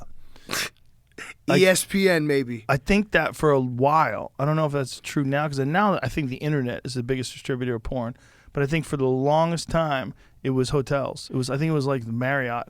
But there was something about buying it on a bigger screen. Yeah. Just sitting there watching the whole thing. Yeah, but you couldn't pause or rewind it. Exactly. Well, you'd have to sit through it. Just Yeah. deal with it. You have to find the right spot Exactly. to jerk off. Exactly. You Old have school. old school shit. Yeah. Like you just Couldn't have just to fucking pause. No, you have to go back to your roots sometimes. On your knees in the bathroom with a Hustler magazine. Now these kids, they don't know. These fucking kids are jerking off to their phones. Yeah, it's fucking Ridiculous. weird. It's weird. Then they're touching the phone, making the call, fucking having pizza disgusting. with the fucking phone. Animals. That's animalistic. That's the virus. That's what that shit is right there. That's where it came Everyone's, from. yo, Sin. honestly, I've touched so many hands. Right. I don't know. It's like How many dudes' sperm do you think you had on your hands? I just fucking lot. sperm. Who knows if someone fucking wiped their ass and then handed me their hand? 100%. Woman happened. might have fucking went in there and fucking did that thing, you know? Yeah. Who knows what motherfuckers doing? That's disgusting. And that's disgusting. Then I saw someone started wearing the Mizuno glove, the baseball glove. So when you give just a pound with the Mizuno on, it protects you. That was Dice Clay's move. Dice Clay Right? used to You wear just have the weightlifting one- gloves. You just wear the glove, bro. That was his It's too- thing. I'm just. He wore the weightlifting gloves back I in the fuck day. with just the dap. Unless it's Yeah. love, you hug, and you I don't need to understand. tell. You just I dap understand. it. Yeah, I understand what you're saying. Yeah, you got to be careful. Can't be too careful. I'm That's not, definitely not too careful. That's I get caught out there. well, one of the things that Fauci said when all this thing was going on was that we're never going to shake hands again. I was like, bitch, what are you talking about? It's ridiculous. I'm going to shake hands. It's bizarre. Like, is there a vaccine coming? Yeah, okay. Well, if everybody gets vaccinated and it works, you tell me no more shaking hands? Like, just say that. I don't What even, if people... I just No don't- more shaking hands? What about hugging? Can we hug? No more hugging? What do you want to turn us into? I think most Animals? people aren't even tuned into him. Like, there's only a certain generation that even know who that fool is. Straight up. Kids a lot don't of know people who know that who he is is. now. Kids don't know who that is. I think a lot of people know who he is. They do, but kids don't even fucking, doesn't correlate. Yeah. There's no such thing as not touching hands. Well, it's not going to work. People are still fucking. They're going to fuck. You They were gotta telling people to fuck You with have masks to fuck. on. It's bizarre. There are people who wear masks when you fuck. Bro, I can't even go to the store with the mask and breathe. You gonna tell me I'm gonna fucking breathe hard and have to wear the mask? Right. If you might as well put the belt on me also and fucking strap me up while I'm fucking. We have do we have it in the other room? The headgear? The spaceship? The helmet? Yeah. Reggie Watts is apparently going to wear that shit on the plane unless he's been vaccinated. What is it? It's like a spaceship thing you turn on as a fan and a HEPA filter. It's like, Oh no. My God. and it keeps the fan keeps it from fogging up in there, and you wear it and nothing gets in. Nothing. Bro. Everything gets filtered. What the fuck is going on in this life? I think it's going to make us very, very appreciative when this is all over. I'm appreciative right now. Yeah, I me was too. appreciative before, but not as. I'm more as now. Yeah. No, me too. More of. For sure, more. Definitely. Yeah. In every way. It's almost like I found fucking him or her. You know, like I found them. Like I've been taken by something. Yeah. Like some spirit has entered me. I Yeah. feel regenerated and renewed. You know? Well, you are renewed when you think about what you've done to your body. You have a new lease on life. You're a different hope human. so. What do you mean, 100%? You've added. I'm taking those steps. Listen, man, we worked out hard today. You kept up every step of the way. Of course. We made a real workout today. That was real legit. And you have a new lease on life. You have a very fucking vigorous body now. Like it's different. You're It's a different weapon. person. I'm a weapon. You're a fucking weapon. We threw some kicks today. Oh yeah, that's right. I forgot about that. You are a weapon. That was all right. Yeah. Honestly, working on the left, it was comical because it was so bad. But then when I went back to the right, it felt really strong. You Yeah. were right about that. Well, But I have to work on that because I can't be comically on the left. yeah, well, you could do it. You just need a coach. They'll show you how to do it. Yeah. You're a quick study. It's just there's a thing that I read about this, and it seems to apply to reality, that when you have a strong side, like if you have a dominant side, if you work on your other side, it actually helps your dominant side. And some of the best fighters can switch hit. Like one of the greatest of all time, rest in peace, Marvin Hagler, was one of the greatest switch hitters of all time because he could fight southpaw or orthodox just as effective. He was so good. And Terrence Crawford, one of the best alive Unbelievable. today, Yep. same thing, can fight off one side or the other. And many, many mixed martial arts fighters can do that. So many fighters, because that's in the traditional martial arts, you're taught, especially the karate guys, you're taught to be able to fight from both stances. Like Stephen Thompson, he fights just as good He's orthodox unbelievable. as he does southpaw. Yeah, Wonderboy. Yeah. Sick. He's coming in soon. Yeah. I'm excited to have him in Nice. here. That guy's too nice. He's He's so a nice nice guy, but he he's doesn't a even fucking seem real. animal. He's a savage. Yeah, he's a savage in there. 57-0 as a kickboxer That's before he ever got into MMA. That's crazy. Bro, he was lighting people on fire. I mean, that man is fucking. He's something else. He's like one of those characters. He's the fucking nice fucking killer. Yeah, and, you know, people don't realize, like, you're seeing Wonder Boy now at 36, 37 years old. Like, he was in his prime more than a decade ago. You know? That's when he was at his best. It's incredible how much longevity that guy has and how good he is. You know? He's a fucking killer. Yeah, some guys just last longer. They're just built differently, you know? It's also the style. Yeah. Like, He's very difficult to hit. why is Yoel Romero so fucking, like, it's unbelievable. Was he literally a fucking experiment? I think he was an experiment. A Cuban experiment? This is why With the Russians? Did you hear this story? I've heard it. This is the story that Dana White told me. He said he got injured in a fight. They sent him to a doctor. The doctor called him up. He goes, "Where'd you get this guy?" He goes, "He's a fucking specimen, right?" And he goes, No, you don't understand. Like, I've never seen a person like him. He goes, "I've been doing medicine for more than 50 years." He goes, "This guy's tendons in his eyes are 3 times larger than a normal person's." He's like, his whole body is like, he's built different than a normal person. He's like a perfect specimen. He might be derived from the stars. He's the descendant of the stars, man. I Wow. believe it. I Or- believe he's one of these people, man. The Cuban athletics program. It could have been that too. I think more likely that. Because if you think about like what, you know, how much emphasis they put on sport in Cuba, sure. and he It was was a big deal. he was one of the best wrestlers to Elite. ever compete in MMA ever. When he came over to from wrestling to MMA, people were like, holy shit, because they knew like what a fucking athlete this guy is. And the crazy thing is, he hasn't lost a step. He's in his 40s. It's unreal. And he's shredded. Like a lot of, like Anderson Silva, perfect example. Anderson got into his 40s. You started to see it. Low round. He looked different. Yoel doesn't even look a little different. He's still shredded. Anderson and was never really jacked. ripped, right? He was like more like a rounded type of guy. Well, he was pretty lean Lean. back in the day. You know, but he was never like, he never had big muscles. He was long. Yeah, he was you know, 'cause longer. He was 185 pounds, but he Yep. was like 6'2", 6'3". But, you know, lethally accurate. So good. I had the honor to see his fights when he was in his prime. And I was a fan of his before he ever got to the UFC. And I remember it was one of those fights when he fought Chris Lieben, his first fight in the UFC. I remember that. I remember one of my friends was a gambler, and we were and I would always give him advice, and he would bet on the fights. I go, bet the house on the Brazilian. I don't know what are the odds, 2-1. It's stealing money. It's stealing because he was that good, man. When he came over, I'd seen his fights over in England. Oh my God, he was good. The Lee Murray fight, and I mean, he fucked up Tony Fricklin over there. He was so good. That was when Anderson was just an assassin. Like, there was a few years, man. But that's the thing about, like, the great fighters. There's only a few years where they can maintain that RPMs. You know, it's just, there's only so much the body can do. It's a crazy sport. You're out there beating the shit out of each other, and then you have to train, and in training you get beat up too.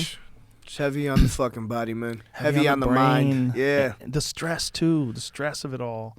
You know, it's not just the mind, like you getting hit, but it's also the stress of the job. It's like every couple months you're going to war. Like that's how you make your living. You make your living in your underwear with these little tiny 4-ounce gloves on. And, you know, dudes are trying to kick you in the face and punch you in the face and strangle you. It's crazy. It's a crazy life to fucking choose, but I love it. Yeah. I love watching it. It's there's nothing more exciting in sport because it's the purest of all sport. It really is. It really is. There's nothing else one-on-one, and that's that. I wonder if any of these YouTubers are going to get into MMA because it's interesting, like seeing Jake Paul. Everyone's choosing boxing. Logan. Yeah, but I mean, there's nothing wrong with them choosing boxing, and he's doing it smart. Like he's fighting people that are not quite good enough. You know, like the Nate Robinson guy was a good athlete, but not really a fighter. That's my guy, man. Nick's. Oh, my I God. felt really bad about that. Well, he fucked up. Shouldn't have did this. He wasn't ready. I mean, it's like fucking. I mean, can't he got just his jump bread. right he in got, there. He got money. If that's what he was in for, he got money. That was that. Askren, if he got what they said he got. They said he got $500,000 And then guaranteed, points, and then points, and then and the what they pay-per-view was generated. crazy. I'm happy for Askren. Fuck it. He I got am knocked too. out. Fuck that. It's over. Let him do what he got to do. He just took care of his family forever. But a lot of people think that, you know. But that was fucking terrible. It wasn't good. It was terrible. Well, when you watch the punch, I mean. His hands are down. His hands were down the whole time. Well, Ben was just standing still. That's the part of the problem. Also, Ben had a hip replacement. I know. He doesn't look good. He didn't look good. Didn't look good physically. If you go back and watch him compete in the Olympics, He looked good. the body that he had back then, I mean, he was lean and strong. You know, he was 191 pounds for that fight. I mean, he fought in the UFC at 170. Yeah, he didn't look So he's good. 21 pounds overweight. And it was not good weight. No. It was wasn't all in the good weight. fucking in the tummy area. But I wonder if he's going to. fuck it. He got money. He was smart. It was a good business decision if that was the case. Fuck it. Well, the good bit, look, these Paul brothers, Logan and Jake, Yeah, they're they're doing their making thing, some right? big money moves. They're My making God. a lot of money. And they got everybody talking about them, including us. Especially after that one-punch knockout. And I was saying this to people, like people are trying to downplay who he is and what he does. I'm listen, man, I know when I see a guy who can punch. And I know when a guy can, like I watched him when he knocked out Nate and then when he knocked out Ben Askren. That guy can fucking crack. Yep. You do not want to get hit by him. He can fuck people up. That's real. You can hate on him all you want, but you better recognize that guy can fuck people up for real. And he's doing it under intense pressure. After on he talks pay-per-view, for on fuck's pay-per-view, sake. In and with out, Snoop fit, Dogg. yeah, whatever. He got the whole thing set up. Snoop Dogg's doing commentary. Mario Lopez is doing commentary, and he's talking. Back again in our lives. And he talks a ton of shit and still knocks people out. Mario's back in our lives. You're right. He's been in my life for so long, bro. All Saved the way by back the to Saved by the motherfucker. Bell. Yeah. It's kind of amazing. Kind of amazing what these kids are doing. And he's making a I shitload want of to money. be part of it. How do I get? I don't want to fight nobody. What do you want to do? I just want to do Maybe something. you could rap in one of those. I don't want to rap either. I just But want to they're chill doing for these money. performances. They I could just want to chill there for money. Like, Mm. catch me at one of these zones. Maybe I could cook. Ooh. I'll make a little zone where you Hey, can get the food. Triller. Food Holler, popping. holler at your boy, Trill. Woo! That's a good idea. Hey, listen. You cooking some steaks? I'm available. Ooh. Why not? I'm available. They could just cut back on one of them musical guests. There was a They little don't bit too need a much. musical guest. There was a little too much. What did they have? Well, they had Ice Cube. Oh, and that's fine. All those guys and Snoop Dogg and all those guys, and then Did they they had have Justin, any new Justin people? Bieber. Okay. And then what was the girl? Doja Cat. Do you know who she is? Yeah, she's a new artist. She's popular. They had her. Yo. They had some other people. Black Keys. I didn't get to go to fucking Chichen Itza because they said Justin Bieber, he fucking ruined it. He said he shot the video at Chichen Itza and he fucking ruined the stairs. What? This is what I heard. That's what they told me at Chichen Itza. They closed it down because of Bieber. What? Ruin the stairs? How did he ruin the stairs? He fucking damaged it somehow, and they shut it down. Oh, no. Because he shot a video there? Yep. Have you seen the video, Jamie? Don't lie. No. You've seen I it a was few told times. this by a local. I want to see what the Can you video confirm is. if it was a real tale? There's something to this. That's Justin Bieber, horrible. Chichen Itza? That's horrible if that's Telling true. you, they fucking... Because I went up those stairs. It's amazing. Justin Bieber asked to leave Mexico's Tulum ruined site. Justin Bieber and his entourage were asked to leave the Mayan archaeological site of Tulum after he apparently tried to climb onto or among the ruins. They shut it down. I couldn't Oh go my because of this. God. This is where I was. Bieber booted from ruined site. Look at him. Hi. It wasn't recent though. Just so. How many bodyguards does that guy When have? was it? Just this 2016. That's when I was there. He's They got you. He's surrounded by bodyguards. That's crazy. How many bodyguards does that guy travel with? All of them. All of them. Yeah, that's the answer. The correct answer is all of them. Did you hear that his bodyguards had to check on him in his sleep, he said recently, because he was doing so much drugs that they had to make sure he had a pulse? So they would check on him while he's sleeping. Bro, these fucking kids, man, they got to stop this shit. These fucking kids. That's something, I don't know what the fuck they're taking, but it's fucking, don't it's like know. Nuke. It's like from RoboCop, Nuke. What was Nuke? When they shot it in the neck, remember? The bad guy, everyone was hooked on Nuke. They're fucking sniffing some shit. What I was don't know this what shit? they're sniffing What or was doing. the shit in Wonder Woman where the dude sniffs it? It's like it could Right? be Nuke. Oh, there it is. Look at this. RoboCop Nuke. Oh. Everyone was trying to get a violent Nuke. Damn, I forgot might get about that that. tattooed on me. Nuke. Ooh, maybe you should. Maybe. I like the skull. I like skull imagery. Look at RoboCop. What happened with the new RoboCop? Where the fuck did that guy go? It wasn't the same. This CGI was shitty.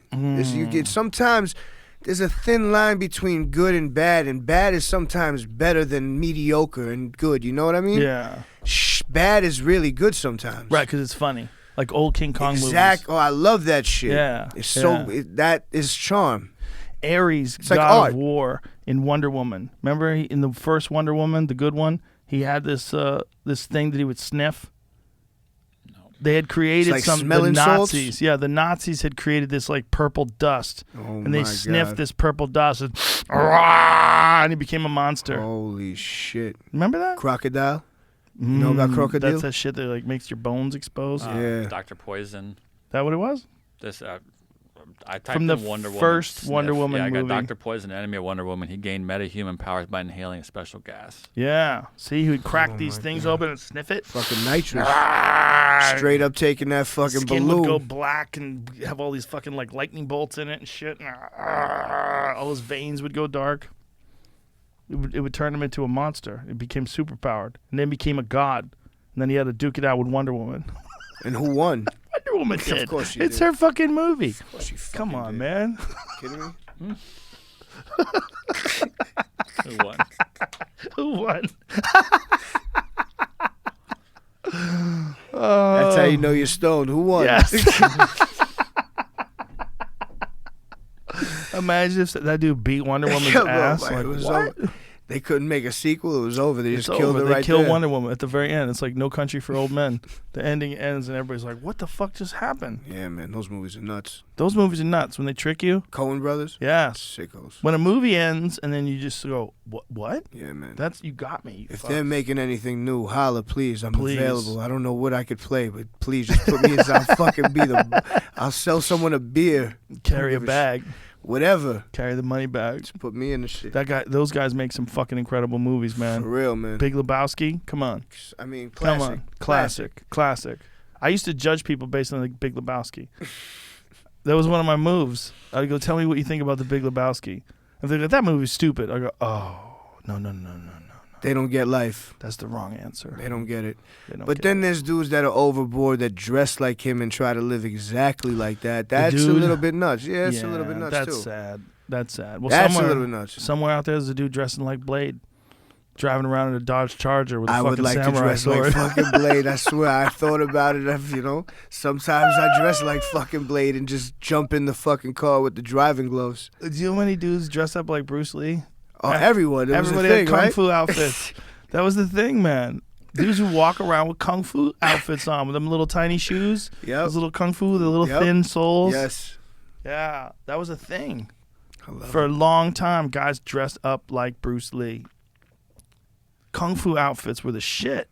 They were the buttons. That were Yeah, with I the like rope. that. I Yeah. like that. They look cool. That's beautiful. Yeah, man. It's very elegant. It's made like of silk. Something. I don't know. I believe it's silk. I believe. It's not a kimono, but it's the other version of that. It's like a gi. Yeah. Well, no, gis are thick, heavy Yeah, shit. but like a light gi, if there was such a thing. Like a karate gi, as like a opposed to like spring, jiu-jitsu a gi. spring gi. Yeah, because they call in Brazil they call jiu-jitsu gis kimonos. Oh, really? Yeah. That's Isn't what they there call some sort of correlation between Japan and Brazil?